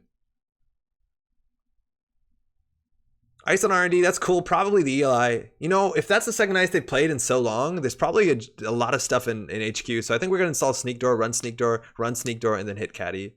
Again, this is really weak against Bank Job, but we didn't show that before. And they have money now. I'm not that interested in trashing an Adonis. This gives us 2 credits back. Punitive. Okay, so now the game has entirely changed. This actually could be a 3-pointer. This could be a 3-pointer, so we can't really run it anymore without risking death. We also have to play around 100% paper tripping, which does trace 6 trash caddy, which would be a huge issue. So I think we actually probably draw. Last click seems good. All right, it's a Maryland. They have enough money. That's something we'd maybe want to consider trashing if we had more money up front, or if we had Scrubber in this deck. Fucking sea sourcing our caddy. Shit. Okay. Well, that's expensive.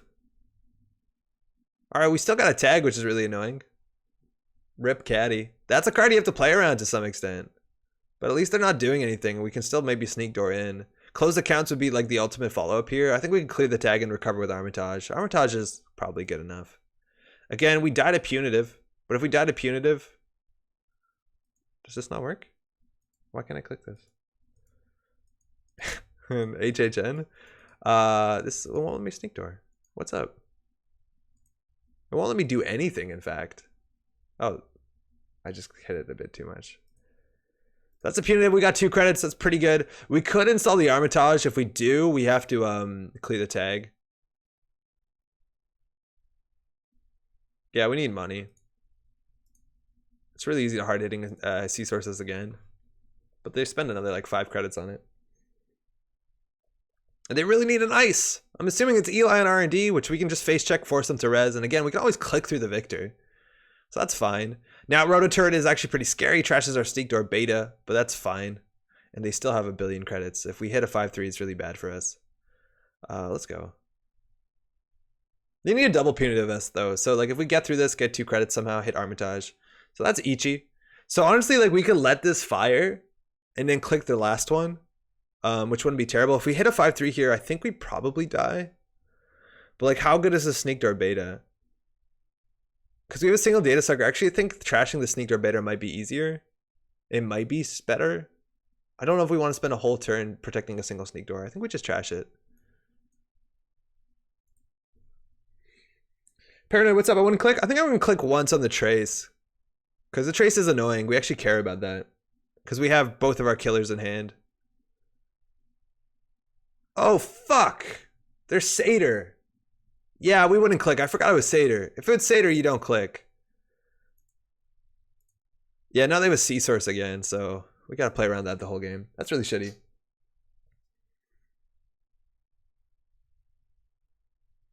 So they could sea source us here, but like it's all their money, and they're just trashing an Armitage with 6. It's not that good. So we gotta go for the late game here, not interact with them that much. And again, a 5-3 we could lose to. Bioticking out, that's fine. We're spending a lot of money on that. Gives them 2 points. Now they can always get the biotic back if we click, and this is an Eli. I gotta remember this is Satyr ability and not click through it. If we run and see the top of R&D, it's kind of the worst value here to some extent because Maryland campaign shuffles and they won't draw that card, so we're not getting any information on what they're drawing. And I'm assuming they just draw the Eli and then, you know, we like jack out. But if they did that also, we clicked through the Victor. Did we not? Did they not fire their ability? We really need to not click through shit. Satyr is really good in this format. Stronger together. Shitty. So Resident Eli, hopefully, we can just jack out. Yeah, that's fine. So they're down to 5. They'll get 2 more in the next turn. We could set this up, which would be probably the good thing to do, and then just hit this a couple times. And we just want to find our Abagnale, which still is not hard. It still breaks with this like relatively clumsily. I think we definitely want more Data Suckers in this deck. Losing the caddy obviously was a huge deal. We could have sat back and caddied. And we know 2 cards in hand. They drew, credit, installed the ice. Wrong order. I think I've said that a lot. Cool. So we have the Abagnale. It's 2, 3, 4 to get through that. We get 2 back. Not the worst. Also not the best though. I don't know if we want to show that we have that. That's the problem, is like Criminal doesn't have the sort of HQ pressure you used to fear in old system cores where it was like, install Abagnale, count siphon. Oh, they did fire it earlier. What did they bring back? Forget. Like, we just need more permanent money in this deck. We have 2 liberated. I think we'll draw once. Laundry's okay. I think we definitely Laundry HQ here. So if we Laundry HQ, what's going to happen? We're going to pay 2 to break 4. We get 2 back, so it gives us a credit. It's just typed Abagnale. Just in time. Not the best. Snare last click also would be pretty bad. I think they could C-source us, but I don't think they C-source on Earthrise. Wait for Siphon 2.0. I got you. Hey. So we're going to gain 10, or we'll be end at 10 after this if we don't trash anything. Oh, they got an IPO back. Oh, that makes sense, because they did double IPO relatively quickly. So clicking through that was a huge fucking mistake. We gave them a lot of money. And we know 2 cards in hand. They're not even the best access. I was just checking if HQ is as annoying as not calling it out. Oh, Paper Trail. That's a 4-2. That's good. Let's go. Can't get punitive through that. They could go value punitive. Value double punitive. One of them hits. Credit. Ice protecting HQ. Let's go. So I think we want to get our Mimic down. So far, we found 1 Ichi. There's 2 Ichis in the format. We don't want to run any more without a Sentry Breaker because of Roto Turret. That gamble off the top is really strong. I think we now can camp the remote to some extent. Aggressive Secretary is really scary in this format, and we got to make sure we keep extra cards. And I think we might actually just want to install things and click for credits because we have Earthrise coming in, and money is going to be the limiting factor, I think, at this point in the game. We don't want to click through things. Value Punitive is really good too. Yeah. That's the thing, is like, okay, so back in, what was it? I think it was Tim Bunn was playing a deck and won a tournament with it a while ago. And it was like a click compression PE deck. It was running like pop-up window, but like he would do like value neural, I'm pretty sure. Oh, that's really good too. We want to find Caddy. We want to find Liberated. We'll draw once here. We found Damar. We have all our breakers. Now it all comes down to money. The special orders are not that good. Fairy's actually really sweet here. So let's not show the Damar throw out a special order. If we throw out a special order, it basically says that we have a Fractor in hand. And now it's all about what they can jam in the remote. And unfortunately, clicking through Eli is so bad. Man, Satyr actually really good in this format. 3 ice on the remote. Again, they need to res all this shit. So 9 credits might not cut it. Liberate is exactly what we need to draw here. Just sit back and get some money. I think we have breakers. Once we draw our R&D interface, we can start paying a lot of money for singles. We can even consider running HQ here. None of the Biroids really do like a lot of face check damage besides like one of them. Single advance. The aggressive Secretary would be kind of bad. I think we just Damar and then inside job it. We kept 1 special order. Punitive.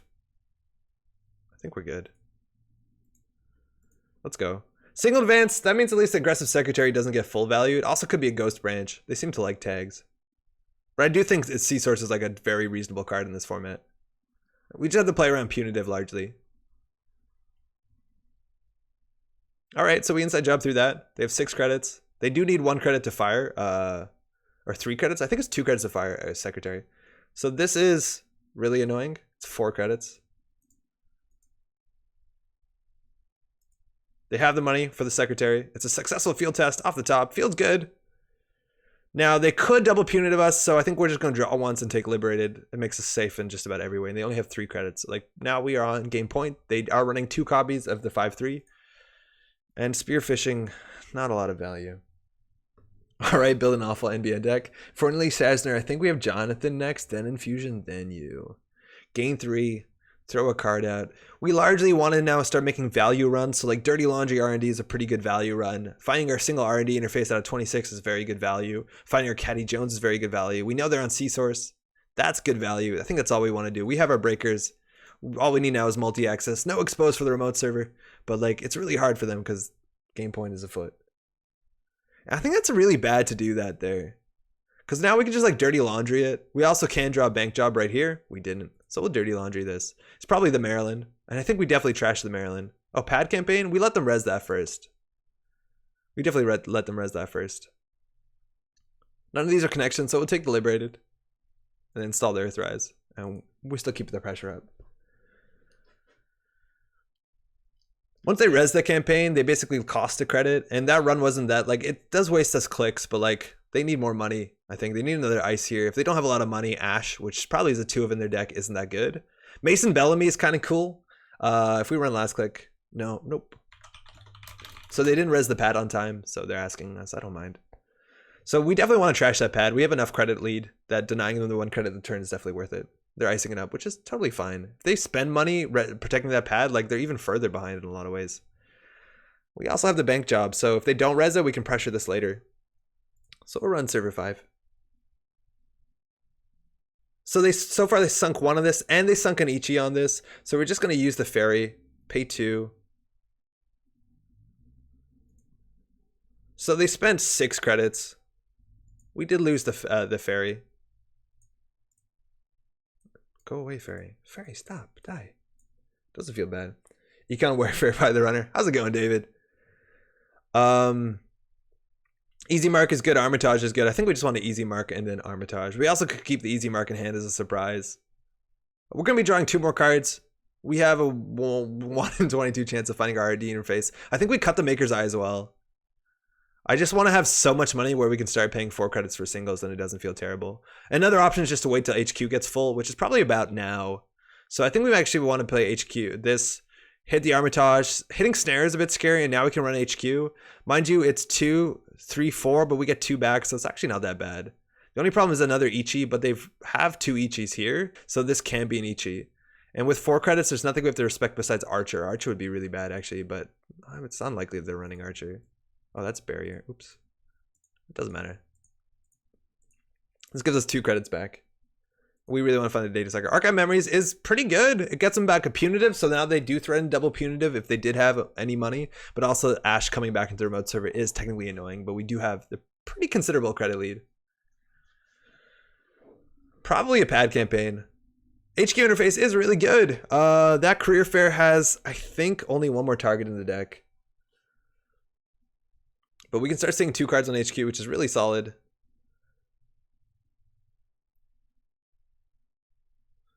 I don't know if we fem this. I think we actually end up femming Eli. I think we probably fem Eli. We also just like special order for Fairy. There's no other special order targets besides like a second Abigail or Damar if these get trashed. But like it's unlikely this is a 3-2. They would have jammed it in here. It's just more expensive. Let's draw into something we can... Oh, that's fine. I think there's R&D interface again. Yeah, it's okay. You know, that card actually has been getting a lot of ire from a lot of people. All right, 6 credits. Are there any sentries we have to respect? No. I think we'll just legwork here. They might want to res. If they res something here, they probably can't res here. And we're gonna, this is a free legwork, right? Like we get the 2 credits back. We're Gabe. And a shutdown would be really good on this one too. You say fem for Booth Archer, don't you? Yeah, if we find a Booth, yeah. But like even this is fine. So punitive, archive, Pyrrec. Oh, good game. Found it. 5-3s, they get stuck somewhere. If they don't have any way to score, and they had no way to score, they had too little money. They spent a lot of money on this. Like this is so expensive. This is 3 plus 2, this is 5. This is 3 plus 1, that's 4 plus this. Thanks for the game. So keeping that pressure up was good. And we played around the punitive. We found enough information. The C-Source did get us. Wasn't a card we were playing around, but like, you know, it's something. Shang, what's up? Any updates from Nisei? Been gone a couple months. Yeah, they're running a tournament this weekend, or next weekend. We're preparing for it. Oh, Paragon's actually really good too. Jonathan, all set up. Perfect, thank you. Yeah, I said, I don't think that HB can run Archer. You probably can. It's really scary. But yeah, you're right. I think Tollbooth is the best target, but honestly, Eli's not the worst. Yeah, if I didn't have the Armitage, that'd have been rough. Ooh, there is an archer. So there is an archer. I don't know if they could have rezzed it or not. Like, even if they rezzed that, I think it was okay. I think we have another Damar in the deck. We'd have to be on Corroder, which is not that much worse. Shang, also new cards are coming out soon. Alright, good game. Let's go. Gabe. Gabe feels good. I think honestly Gabe might have been better than Leela.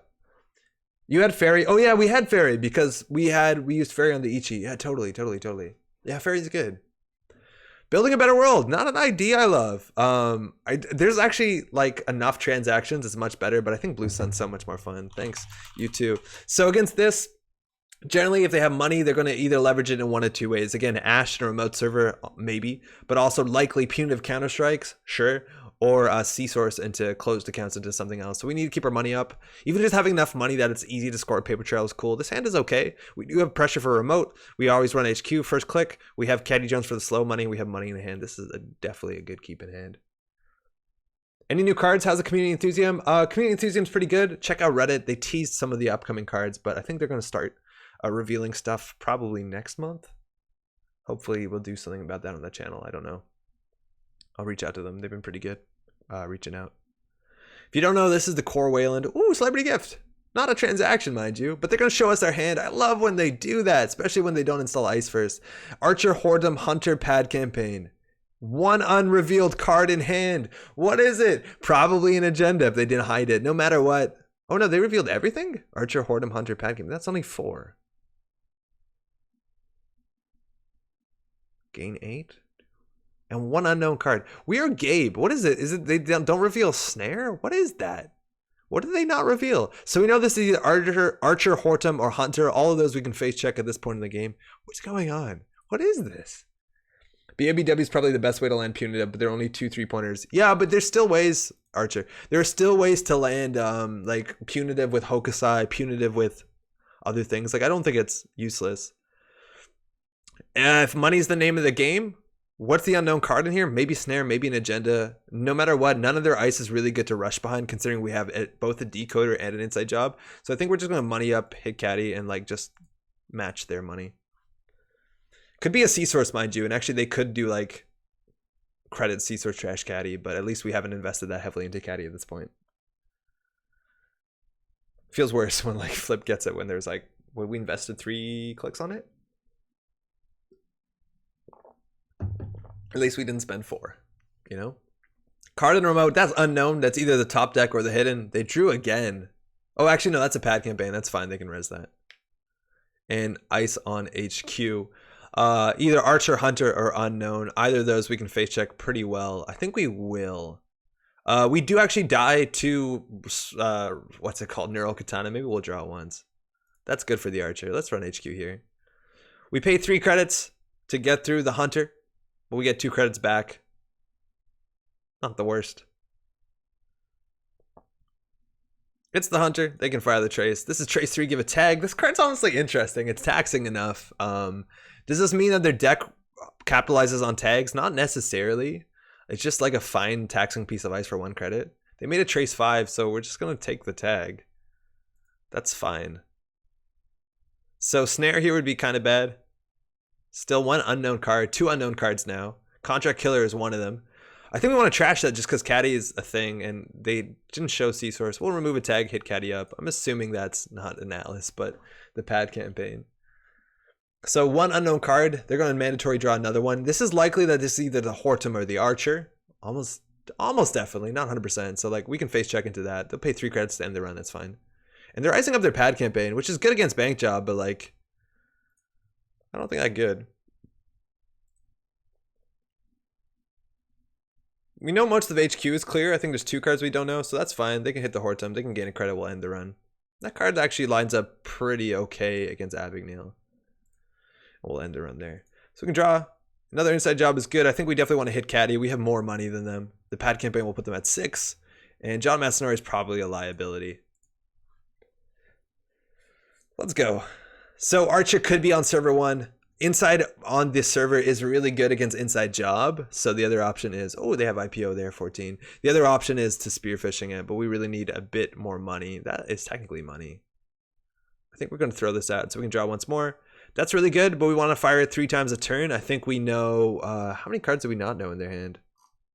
I think now they played their whole hand. Like, I'm assuming it's Archer, Hortum, Hunter, Pad Campaign, so we don't know everything. We gotta actually go take this now. There's no way that they could trash it. Whatever. Make sure you count the times that John Mass is a liability and could be something else. Yeah, so far it's been every single game. So I don't know. I don't think John Mass is okay. It's cool because we can like one of hostage it out. So a bit more flexible. All right, another uniced server. Bank job. Looks well.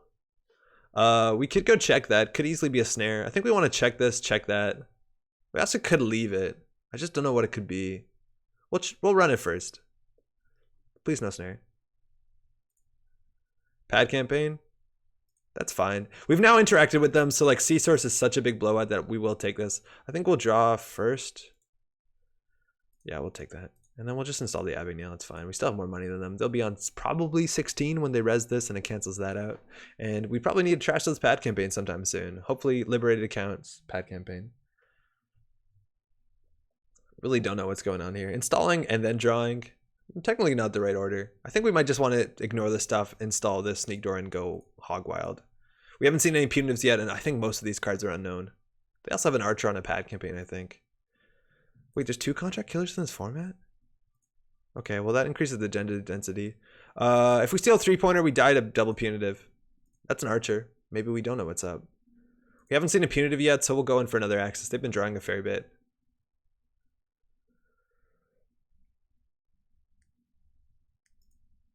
Atlas, nailed it. Okay, that's punitive safe. There's no way for them to do multiple damage to us. So at least we got that at hand. Triple pad campaign. 3 credits a turn is terrifying. We really need to deal with that, because otherwise we can't deal with C-Source. So they drew 2, mandatory and single. So again, agendas are going somewhere and they have no remote server to really dive them into, especially against 2 inside jobs, so feels good. That could be a Hokusai, could also just be a Chrysium, but the Chrysium is not that bad. It's snare? We'll go find out what this is. If it's Chrysium, they need a resin now to deny us 2 credits. It is annoying. It could be Ash, which is fine. We just trashed and rerun. Overstate AI? That's cool. It's a Hokusai grid, which they didn't res, so I'm going to go ahead and trash it. We'll keep going. So far, C-Source is not that bad. C-Source close would be okay. Oh, okay. Pay 2. I'll net damage myself. How do you net damage yourself? Take net 1.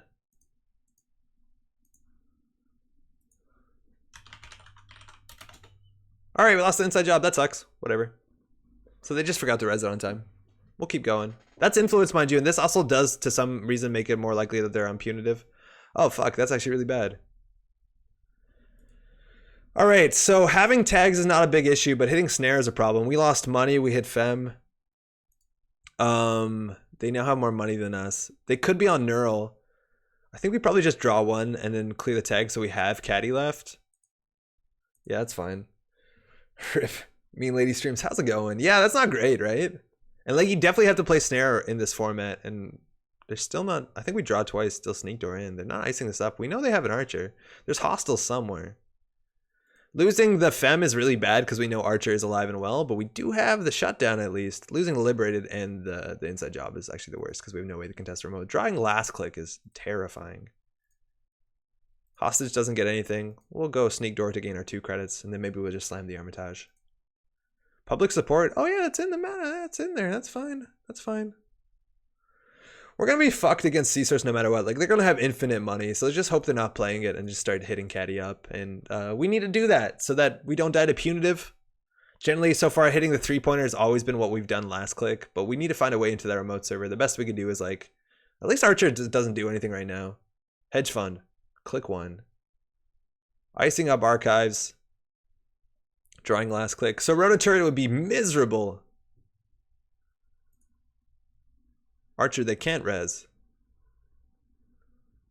We can also take infinite tags. Like, there's no fucking scorched earth in this meta. Like, if they're not on psychographics, having infinite tags doesn't matter. No res? Probably the Archer, right?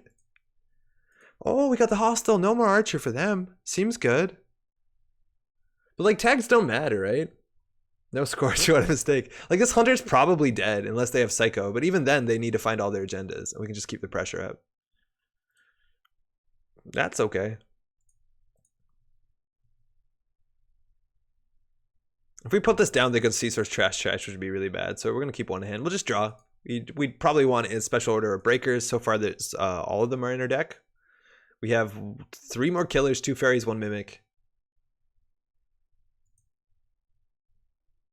They drew last click. Did they? No. Man, 3 pads. Too hard to deal with. Infinite money. If they have infinite money, I still think we can win. Still a possibility they can win. Unless they draw double punitive or the archive memories. Then we 100% lose. Could be the public support. Not something we have to worry about right now. Okay, one of these isn't the public support. I think we just check all of these, right? Is our hand that good? No, we can dirty laundry one of them. I mean, Snare's more likely to hit the good stuff, but we need to check the stuff. Like, they seem to be desperate. I don't know if they have ice in their deck. Yeah, it's a hostile. Why? What's going on? This is the public support, which we can check. They can score this out of hand, which turns on Archer. Why are they not scoring this out of hand? What's happening? We'll draw, whatever. Money's good. We could get Seasor's closed accounts. At least we have the money on here. Like, Seasor's closed Trash Caddy would be miserable, but that's why we'll keep the Armitage around. Yeah, there's no way to punish this, right? There's no mid-seasons in this format. So, like, giving this agenda to us is not great.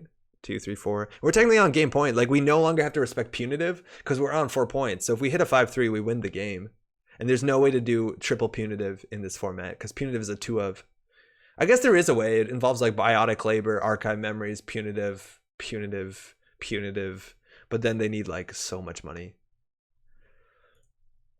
Like, we could honestly probably just play R&D interface and close it off. We'll go for the sneak door.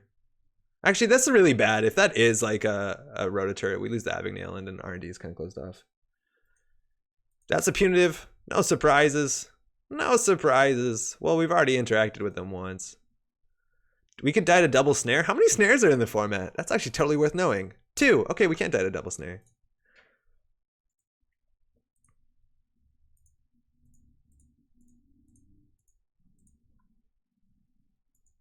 All right, carve on the top. Public support. There's another one. They're not even rezzing this one. I reckon they should. And a Project Junebug. That's a really good trash there. We could run again to see another card, or we could run for 2 more. I think we're just going to take the money off Caddy Jones. It's less likely that they... It's more likely that they like C-Source trash this than C-Source and also have closed accounts. So we'll just take all the money off of this. They have more money than us, obviously, but whatever. You can probably let them take the Whoredom credit. Oh yeah, 100%. We should have let them take the Whoredom credit. You're totally true. The credit doesn't matter. That's just like instinct. Not instinct, but habit, right? Yeah, money doesn't matter. Pop up window at this point and be like, yeah, whatever, let's go. They could have infinite money, and I still don't know how they're going to close the game off. Unless we hit like a giant ass Junebug. For what it's worth, this card doesn't seem good, but it's still good against Archer. Is that the second Hokusai? What is this? They drew. So they drew 1 unknown. I'll run this. Public support. Oh, no surprises. Run R&D, hopefully win.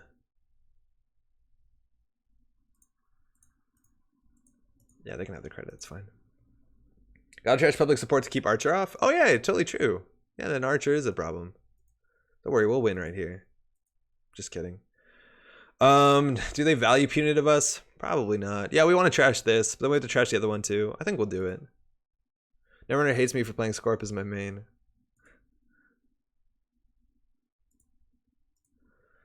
We probably want to trash this as well. We haven't seen archive memories. Yeah, we'll just keep everything down. You're right. That Archer's such a big problem, and when there's only 2 hostiles and we have both of them. So now if they want Archer, they actually have to pay full cost for it, which means I don't know how they win. There's 2 more Atlas. So in the deck, there's 2 more 5/3s and then 2 more Atlases and then 2 more paper trails. 3, 6, 7, 8, 9, 10. Okay, so it's 6 points of punitives. I mean, sorry, I have the other one. Okay, now they're icing stuff. Top of R&D is fresh as well. We might as well just do that. There's so many things that end the run here. This is likely Ice Wall. I think we'll just run R&D.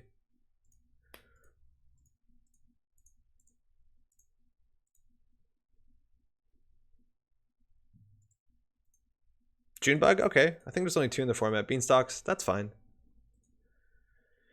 Bank job is free money. I wish we had a way to get through that. Probably don't. And then Archer's online, which is an issue. Okay. Well, we can probably still R&D lock them. And at this point, like, we probably just run through HQ. We lost our HQ interface, right? Oh, no, we haven't. We just haven't been drawing a lot. Okay. So they could score a 3-2 here. I'm pretty sure there's not wall in the remote, so running has no real point. Maybe we will play 1 Crypsis. I don't know. Crypsis is okay. 44 credits to R10. All right, Archer's online. The thing is, if they res Archer, it's really bad for them.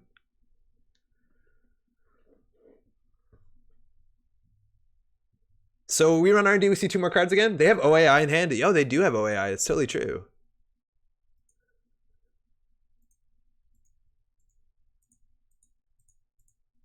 Yeah, they can gain a credit. It's fine. We see 2 more because I think we trashed one last turn. That's a oh no, we didn't. We saw the Beanstalk, and that's a paper trail. That's a good game. Not sure how they were planning to win. I think it involved us fucking up, but us hitting the 2 hostels were really important. But they basically gave one to us. They just installed it on the table. Well, I'm not sure what's happening there. They had a lot of money, and that's the thing is like having a lot of money doesn't mean you win. There's only so many cards that capitalize it on it in the format. Most of them say the word trace. So paper trail, if you score it, but there's limited value to that. But like C-Source closed accounts is probably the best thing they could have done. And punitive it does matter, but once you get to 4 points, yeah, it's weird. This draw was harsh. Yeah, it might have been. Oh, why did you not score the... Why score with the capital? Score the hostile takeover from hand. They spent 5 credits on ice. Yeah, they only spent 5 credits on ice, mind you. But like, even if they rezzed all this, they'd probably still have above 25 credits, 30 credits.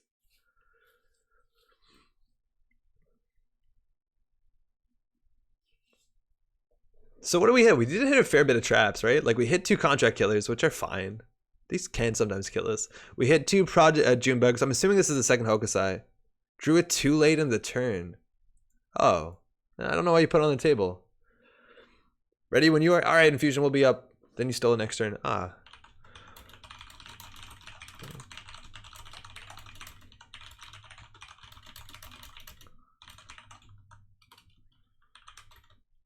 Totally not safe on the table.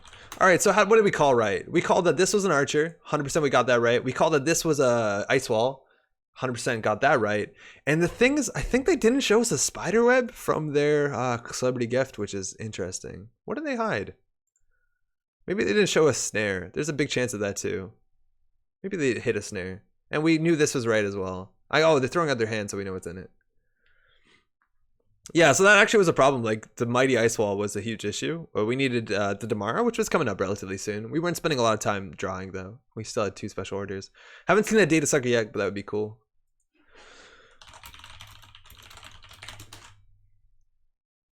Yeah, we did hit one snare. Yeah, I'm assuming they didn't show us the snare, which is fine. See you around, eh? All right. SC19 Gabe doing work, having enough money. That's like a really big thing in the format. Okay, cool. This is always fun. This hand is okay. It doesn't have the burst money. Like generally this is a Glacier deck, Nisei tokens. That's actually a big issue with our deck right now, is that we don't have any really strong run events besides this, because there's no more count siphon, there's no more indexing beside anything else.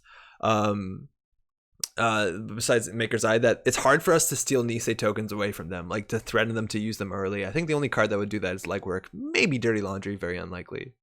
This hand is okay. Bank Job is actually kind of hard to play against RP. But they are probably playing pad campaigns because they are kind of protected. They kept their hand though, which is scary. We do have Sneak Door Beta turn 1, which is okay. We could do like Dirty Laundry to Sneak Door into Earthrise. Well, do we keep this? I don't know if we keep it. The core tourney is next weekend, not this one, the next one. I tend to build trap decks. Interesting. I don't know if that's that possible. Like, I think you have to start doing advanceable traps in this format, Brian, just because there's not enough. There's like very few traps. There's like almost no card that's bad to run unadvanced unless it's a 5/3 and you have punitives, both of them, or if it is a snare, and even that's not that bad. Like, it's really hard to play that in this format, I think. The install advanced trap, that means something, but we did hit 2 June bugs. This is interesting. I don't know if we keep this. I think we definitely want to wait for, like, we can do better than this. We want a caddy. No, we didn't do better. We definitely want a caddy against a glacier. And I'm assuming it's a glacier. Having the special order is sweet. Hopefully we hit something good off the top with the single career fair. That's actually pretty great. And they're definitely on snare as well. And there you go. Oh, we had a cool bank job target. We could have done dirty laundry bank job run server 1. And this only has 1 sundew, mind you, in the RP in the system core. Ooh. So that's not great. Let's hit a liberated accounts off the top. Nope. Nope. I don't think we want to throw out any of these cards. If there's a card we throw out, it's HQ interface. And that's probably a bad campaign. Maybe a Maryland. I need you to hit an agenda, then the snare. Yeah, that's the thing, Jonathan. I think we 100%, we saw you had a punitive, you had infinite money. I thought that's, you have to feed us a big agenda, because I don't think we're going to do that on our own. As soon as we steal a 2-3, a 3-2, I think we're going to have to stop running. I think we just play this and throw something out. I think we throw out the HQ interface. That's a bit unfortunate. Just pretend it's on the bottom of our deck. Pad campaign comes up. We definitely want to deal with that soon. Maryland would be the worst. Not just a pad campaign. We have to trash that. The economy is probably weak enough that like we put down something and deal with that. So if you don't know, replicating perfection says we can't run into a remote. Oh, it is a sundew. We're gonna trash everything. Feels good. Feels really good. So we want to trash the whole board because we're running. So we'll do it. We can't afford this. So we'll run archives. Run this. Run this. So they get the 2 cards back. This is a single sundew. They could have archive memories, but I'm glad that they don't have this iced. If they have this iced up, like it's going to fire for many turns. So here we actually get rid of it and get rid of everything. We can recover with this. Unfortunately, C-Source would be kind of bad, but at least we want to wipe everything in 1 turn. So we don't have to waste 2 clicks doing the run on the remote. Yeah, we'll take it.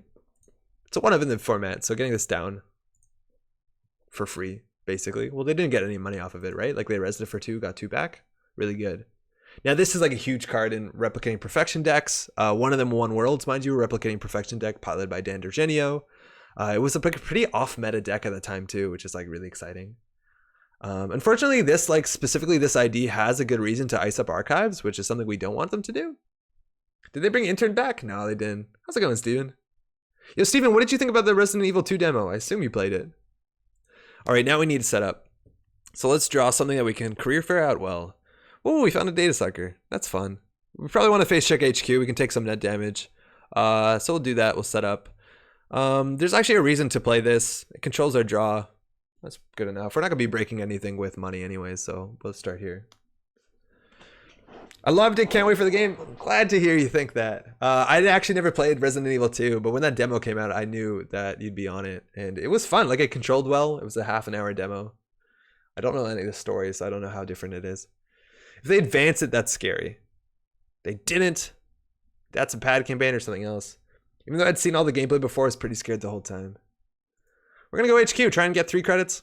They have to res. They don't have enough money. Like, if they res this, they might not be able to res that. There are some cheap end-to-run barriers.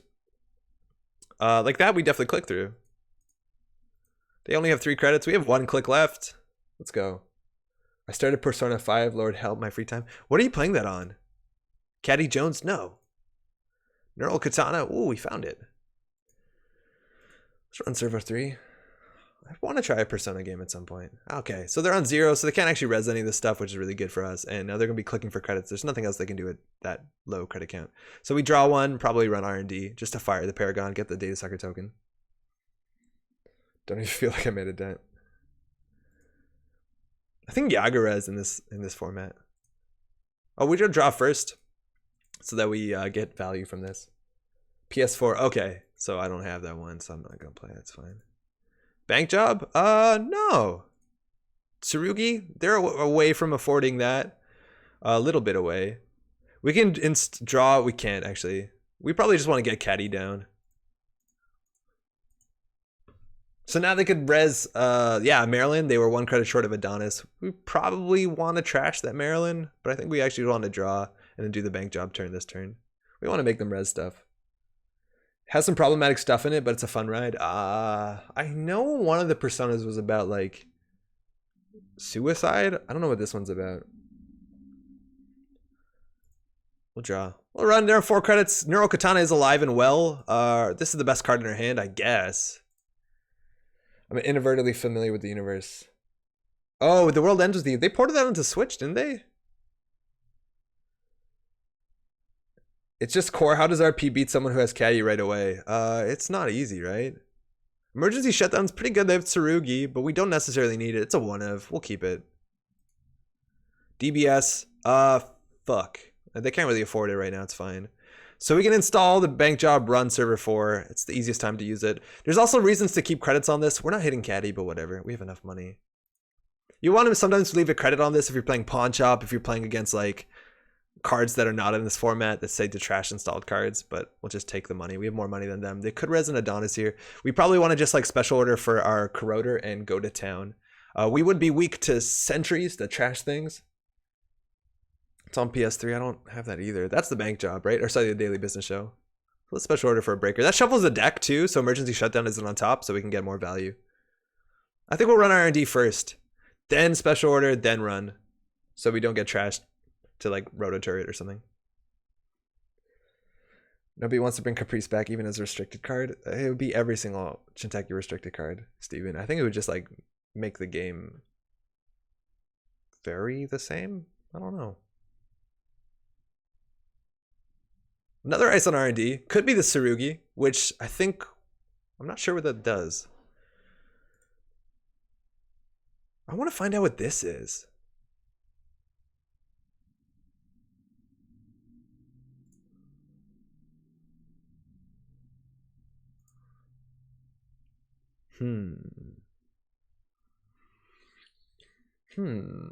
I think we need our killer first. I think we need a Mimic. We're like really good spot for Mimic. We're in no rush. They're not doing anything. They'll res a daily business show. This is not worth trashing anymore. We'll hit Caddy up. So we'll draw. We can also just special order. We don't want the emergency to shut down, so we won't draw. We'll get the Mimic. Oh, that's really good. Okay, let's set up. You got Polyp Caprice. Wasn't a problem for a long time. Yeah, you're right. Polyp is cool. But Polyp rotates, Steven, really soon. I'm pretty sure they're doing rotation that way. Okay, so Wall of Thorns technically is an issue. Could do net damage out of hand, but we, in theory, have access to all our breakers already. Purging has some value in this format, but a lot of the sentries I think every single sentry that Shinteki has is below 3 strength. But like Ichi's a good sentry, especially if you expect a lot of people to be on Mimic. So we need our Corroder, we need our Abagnale, and then all we need is money. We'll probably be good to go. We just want to make sure we don't die to errant snares. I love that Polyp Altar. It makes me want to run the card more. It's a really good card. Trashing Ice on Archives. Wow, installing something new. That's cool. What is that? I don't know. Yo, Michael, what's up? Thanks so much for entertaining me while I stayed up all night packing for my trip. Where are you going, man?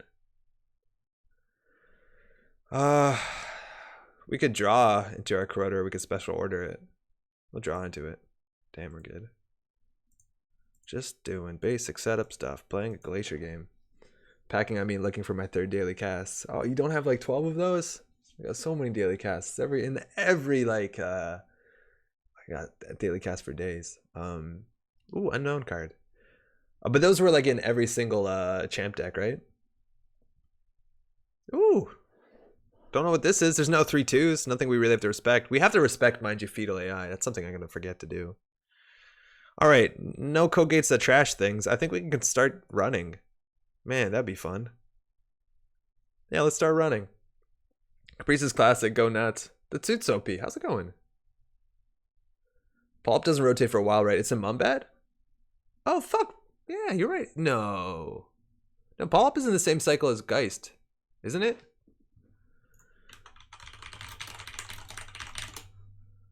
Or is it Mumbat? You're right, that does sound very Mumbat.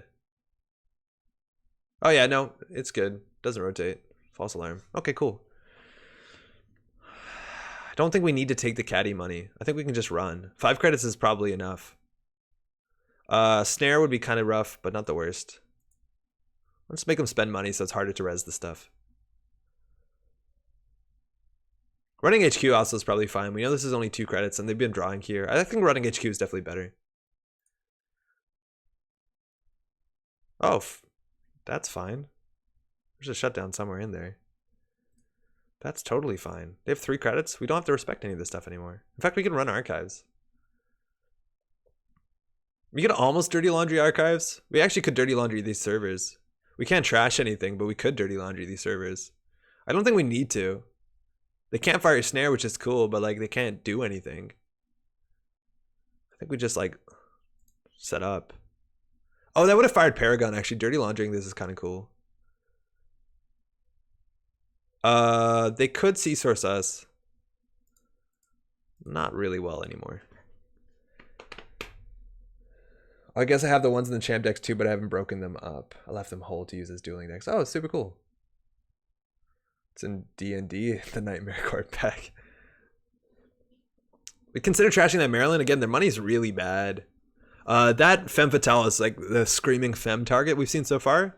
With Mimic, like Tsurugi isn't a problem. Even with Data Sucker and other stuff is a problem. I think we want to check what the server is. They have 2 credits. Yeah, we're going to check what that server is. They're going to take this money. We're going to dirty laundry this. With 2 credits, there's no end the run code gate in the format, so we can get into here. So I think we're going to take caddy, run here, run here. We actually could dirty laundry HQ, but like I'm worried about snare they can't fire. I'm worried about fetal AI too. Like we don't need it. Like we're probably gonna run this and gain a credit because they likely can't res this. I guess pop-up window they could res, but doesn't do a lot. We gotta be a bit conservative with the data sucker tokens just because of actually I don't even know why we would. I know that's a really good card right now. They've only been drawing. Celebrity Gift, cool. So they're gonna play that next turn. So we might want to trash that to make it more awkward.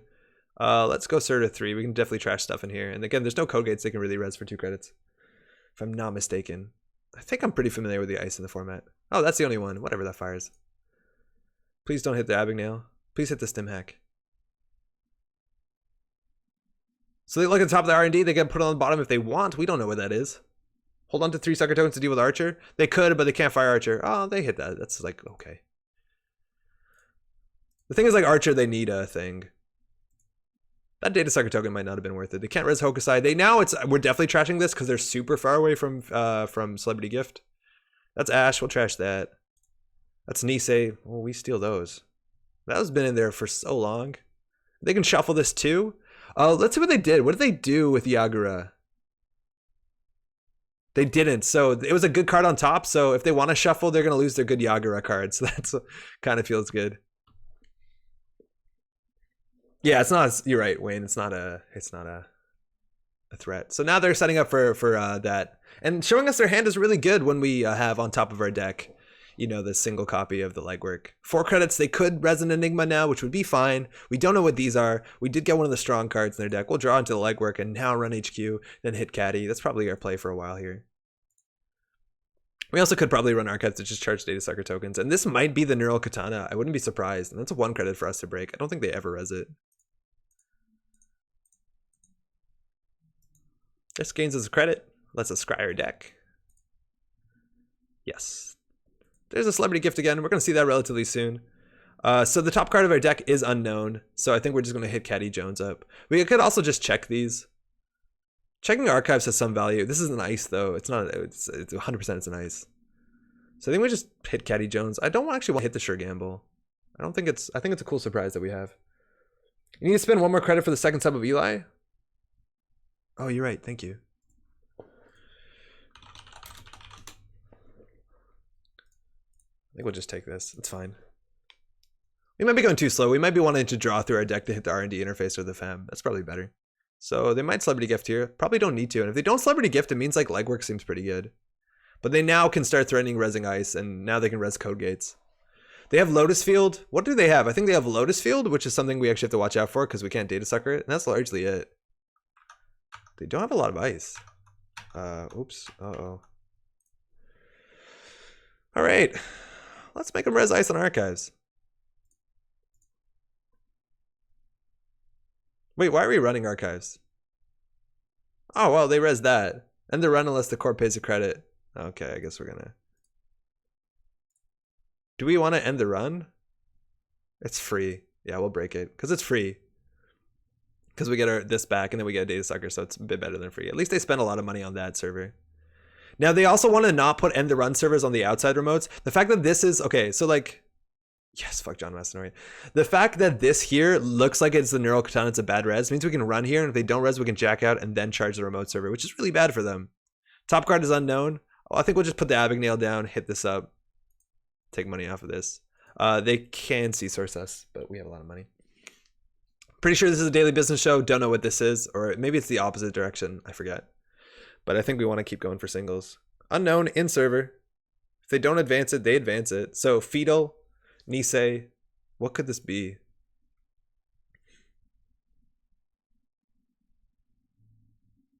I'd definitely go for it.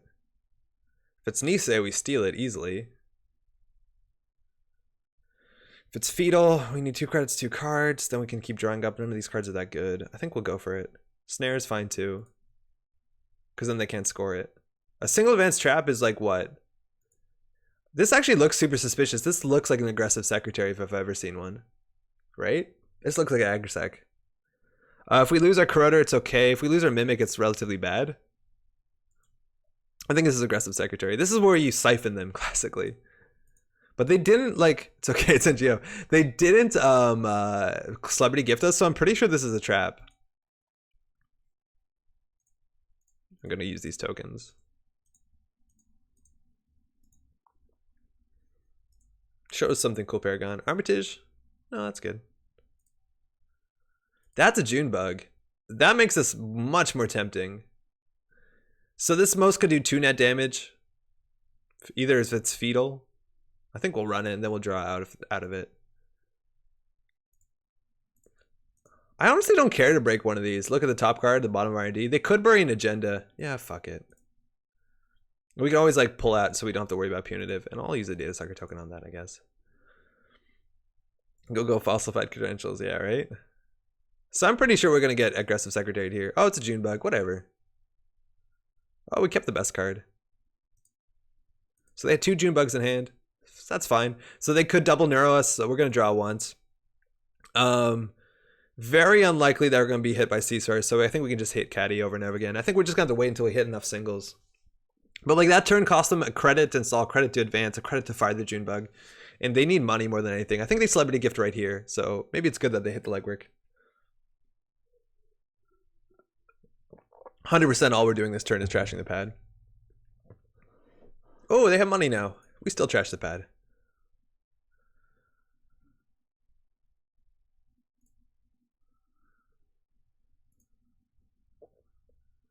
They drew 2 cards. If they don't res us, we just jack out, run that.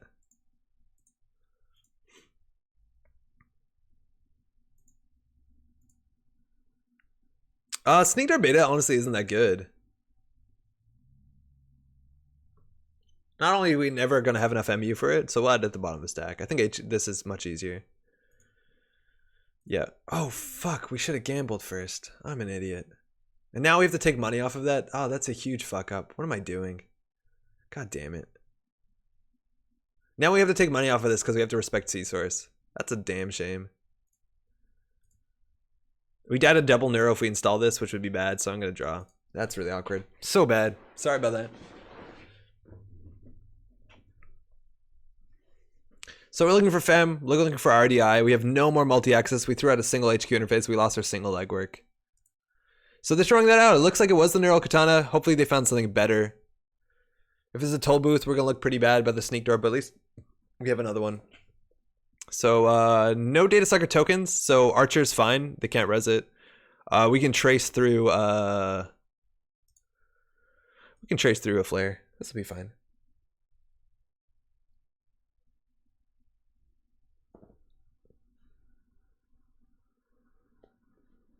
They did good though, icing up all their servers with like taxing ice. Oh, it is an Ichi. All right. We can click, and then have a credit left. Like they can trace us. We can spend a credit on it. That's a good server. They can fire that. We'll spend a credit. It gives us a click left. I think we will get through this. They can still fire snare, which would be annoying, but like at least we have a click left to hit up caddy. Also, Paragon fires. So this trace is largely free as long as Paragon fires. And we want to at least have one data sucker token so that we can deal with this cheaply if we want to and not have to click through it. Oh, that's good. That'll shut that down. Paper trail. Ooh, that's good. We'll hit up caddy. Let's go. On game point, there are 2 5/3s in their deck. They're playing 2 copies of priority requisition. They have to. Again, we know their agenda suite has 1 more Nisei, 1 more paper trail, 2 more Feetals. Hitting the Feetals would suck because they don't actually help us win. And that looks like it's a Hokusai grid or a Chrysium. Either way, we don't have to run it. We'd actually want to run it. And that's actually really good tech against shutdown, right? Because they have a chance of hitting it. So I guess we could not draw. That'd be wild. Armitage is good. It is good money. And all we need is money. Like, we've had an Ash so far. We did hit the 1 Sundew. Not that much stuff we have to deal with immediately. Hitting the Fem would be good too. I think we can draw twice, hit the caddy. Fairy's okay. We have the MU for it. We'll put down this. This is always an option to hit the gas, to hit the credit gas. You can just sit on that gain 8. Go ahead, gain 8. Go ahead, gain 8. I'm kidding. We can only do that 1 turn. The next turn is gain 4. And the remote server's not looking so hot. Like, we can always run R&D jack out, and 6 credits isn't a lot considering they need to install and advance their ice. There are no 3/2s in this deck. So anything that's advanced, we have to... Oh, they're showing us their hand. Anything that's advanced, we have to run. Anything non-advanced, we largely don't have to run. Celebrity Gift, Paper Trail, Philotic. Oh, they have a 3/2 and a Snare. Oh, Legwork would be really good here. 100% we're going to go in for that sweet-ass run. And then we can shut this down. They have 13. So we have a Philotic, Paper Trail. If we hit the Snare, it's not that bad. None of these cards are that important. Let's go. Snare into Hokusai could be lethal. We need to have enough money to trash the Hokusai. So I think we're going to do Armitage run. So we have 1 click left to hit the Snare. And if we don't hit the Snare, because this is 7 altogether. Oh, wait. So hold on. Oh, that's hard. So I think we actually hit caddy. Because we need 4 to trash Hokusai. And we need 1, 2, 3, 4, 5, 6, 7. But we get 1 back from Paragon. Unless this is a Chrysium, but then we don't trash Chrysium. So thinking. Okay, so we have to plan this out. We could run. Okay, so we could hit Armitage twice. 9, 10. We'd be at 12. We'd run. This whole server costs us 6 minus the rebate from Paragon. So we'd be at 6 credits, which is enough to both trash this and clear the tag, worst case scenario. All right, so that's what we're going to do. Hopefully we did our math right.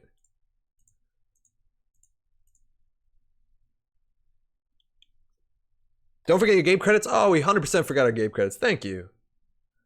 Ditsutsu, do we know for sure if Lunar and Sand Center are next to rotate? No, I don't think we do. I don't know if Nisei said 100% for sure. And if they want to do Hokusai Snare, it's a 6 credit thing for them. So whatever. Please leave this one. No. Alright, that's good. Card from hand. Celebrity Gift. Fuck. Hokusai. Trash that. So Liberated's coming up. We'll hit caddy. So now we know Snare's in there. And 2 agendas. Still, they gotta go somewhere. They have no defensive upgrades. We can just keep smashing for expensive ass singles. And we get 3 credits back, you're right. So this is free. We basically pay 4 for a single on HQ. That legwork would be good. The HQ interface would be good, but again, early game, not the easiest thing to install. C-Source would be really rough here. C-Source trash. That'd be really bad if they top deck the C-Source. But pretty unlikely. We also could have considered shutting down the toll booth. That actually might have been better. Yeah, that might have been better. Why wouldn't you value shut down the Ichi? No. I don't think there's any reason to. Alright, so what have we seen so far? 2 June bugs? So unless this is aggressive secretary, this is really easy for us to steal. Why are they doing this? I wouldn't value shut this down. I'd value shut down this. Maybe you're right. I see your point, but like this is so much harder for them to res twice, and we still have an R&D interface in our deck. Like the agendas have to go here, and that's easier to run than here. I think we run R&D, right? Like if they don't res it, we just run this. If it's a fetal. So now we jacked out. We made a successful run. That's good enough. Do we break the other subroutine? I don't think we do. Whatever. We'll keep the Study Sucker token just because it makes Ichi so much easier. And this actually, like, what did they have? They had a 3-2 and a 3-2. No, they did have a 4-2. No. It's a fetal. Okay, so they have the winning agenda is in hand. We did lose our sure gamble. We in theory could die to punitive counterstrike if they have a single punitive. So our options are take Armitage, which means they could still die to punitive, or draw, and then they would need punitive neural or punitive. There's a small chance we lose here. So let's just hope that they don't have all of that. There is Daily Business Show. It looks like they're digging for the neural or neural punitive. So there is a small chance we die here. That being said, the punitive does land. Maybe they don't have enough money. Okay, luckily they're going for the celebrity gift. So they're going to show us their hand again, but we know there's 2 agendas in there amongst 1 snare. So it's Paper Trail, Philotic, Snare, Tsurugi, Hokusai. So we can probably just win off of a single axis on HQ. We just want to make sure we don't die, because that would be embarrassing. And we also kept the shutdown, which is cool, but they do have a lot of money. All right, Hokusai. So it is literally 50-50 winning the game on HQ. We would die to snare right now, so there's no rush. I think we want to actually keep this as a card in hand. We have enough money on the table. Bank job's kind of cool. No rush. They're not going anywhere. Let's just do the thing that we do, which is run while having 4 cards in hand. You win more games when you don't die? Yeah, you do. Man, stealing fetal AI and winning the game before personal evolution kills you is like OG core set for me. Such a core set experience. Ice on remote. Don't know what that ice is. We can deal with almost every ice. They can't res Archer. We've been largely in control the whole game. Their economy has been pretty weak. And imagine if we had a count siphon. Oh my god. Card in remote. Philotic Entanglement actually does a lot of damage to us. So it could be snare. Has a chance of being snare. Has a big chance of being snare. Like, I don't care. There's still a paper trail. So if they score the Philotic, it's honestly not that bad. Like, we take a lot of net damage, but like, not that bad. I honestly think this is a snare. I think this is a cool play. The problem is if this is the Philotic, we run HQ, hit the snare, and then hit this, we die. No way he jams the snare there. It's Philotic? You think, Cody? Because like we can get him to that remote server. I just don't care if he scares the Philotic. Like, it does 3 damage to us. We still have 22 cards in our deck. I don't think it matters. If it's snare, though, we lose. No, we lose. That's a bit dramatic. We have 3 left in HQ for a reason? What do you mean? What do you mean? 3 left in HQ for a reason? Hokusai, Paper Trail, Philotic, Entanglement, Snare, Tsurugi. So this is Tsurugi. Likely. So you hit the snare on HQ? Oh, I see what you mean. And then we die to Philotic. Okay, so I don't have a good read here. There's no more infiltration in this system core. Why rush? That's the thing, is like I don't feel like we have a reason to rush anything. I just don't think this is worth it. We're gonna take 3 damage from the Philotic. I think if this is a snare, it's really cool. We'll find out really soon. I don't know. Even if they have it, like it's still 1 and 4 in HQ. Whatever. RDI. Oh, that's actually really good. I hope they don't hit that. They can do it. Let's go. Can you just click for 1,000,000 credits? It's what we do. They've jammed everything in the remote and we ran it, so I'm pretty sure this is a snare. Flog turns on Archer. That's fine. We have fine. It's fine. We know this is likely a Tsurugi. Maybe the ice on R&D is an Archer. You're right. A daily business show is actually going to ruin us. Like, we need to get that last agenda in HQ. Yeah, it's a snare. They played hedge fund. It's a snare. There's 2 agendas in HQ.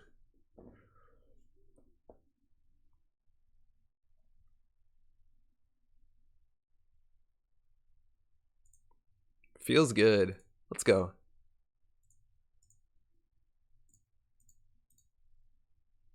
The thing is, like, they've been just jamming things and we've been running it. It's cool if they hit us with the snare there. And now I think it's 2 out of 3 for agendas. DBS means very little. Yeah, I don't know. It's going to waste us a lot of time. Oh, no, that's a really good card. They say GG. I think their hand is only agendas. Paper Trail, good game. Snare in a remote. Yeah, no matter what, I don't think there's a real good reason to run it.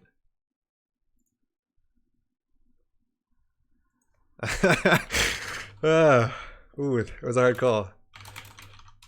If they were on more agenda points, I think that would be a much harder call. Like, obviously, if they're on game point, that becomes a cool thing. They're going to do Resol. So this is Tsurugi. This is a Neural, maybe, even. I don't know. Yeah, I wasn't buying there. Yeah, they finally had the money, but, like, they didn't have any tricks. Hitting the early... Losing this, I think, was a huge mistake. You 100% iced this shit up. Oh, wow, that's a Himetsu, so that's fine. That's an Eli, and there's a Tsurugi. Oh, that's really cool. But yeah, I think the whole deck revolves around this one card. It's pretty high variance. So that we did call the Neural right on HQ that they trashed over. And the Ash was pretty important that they hit the Ash. I think this is how they win. Because we can't run through this twice, right? Ash is really good. I think Ash Archive Memories is a really good package for any sort of Glacier deck. They're doing a lot of things. I think this deck also could have played Punitive to some respect. Maybe the money wasn't amazing, but, you know, something. Oh, totally. I think you need to 100%. Which one's percent? Ice, what's it called? A Sundew. If I can trash it unprotected, it's a huge issue. Great game, feel free to bail though. Yeah, Shazner, it's 11:45. I think that's going to be it for tonight. But we'll be back next week playing more System Core stuff. So definitely, hey, if you're around, hit me up in chat. We'll do that. Yeah, also hitting the Ash obviously was very, very, very, very good. But we ran it into the remote. It was cool. Yeah. This card's so good. Like, imagine they put this turn 1 behind, like, an Enigma or behind, like, anything. Like, it would just fire every fucking turn. You can't do anything about it. We'd have to, like, inside job and acid. And the fact that we also trash the pad at the same time, huge value. You need to trash pads. Unless the runner has infinite money like you saw last game, trash pads. Pads are good. God, was my... Yeah. It's he. Strong.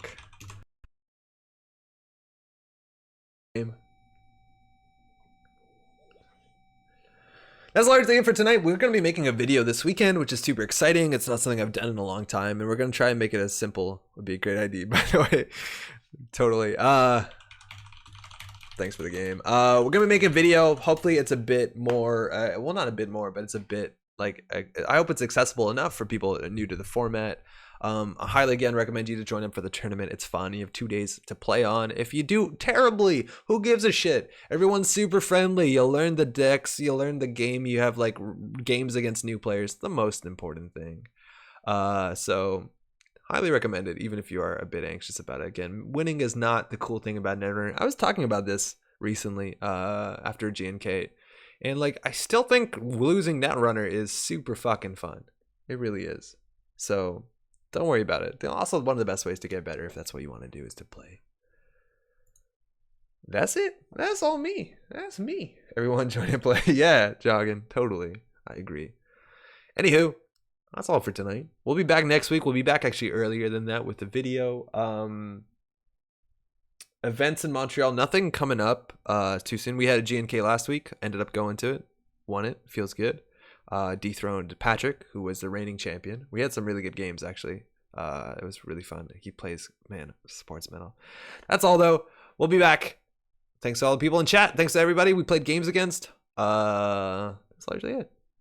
Have a good night.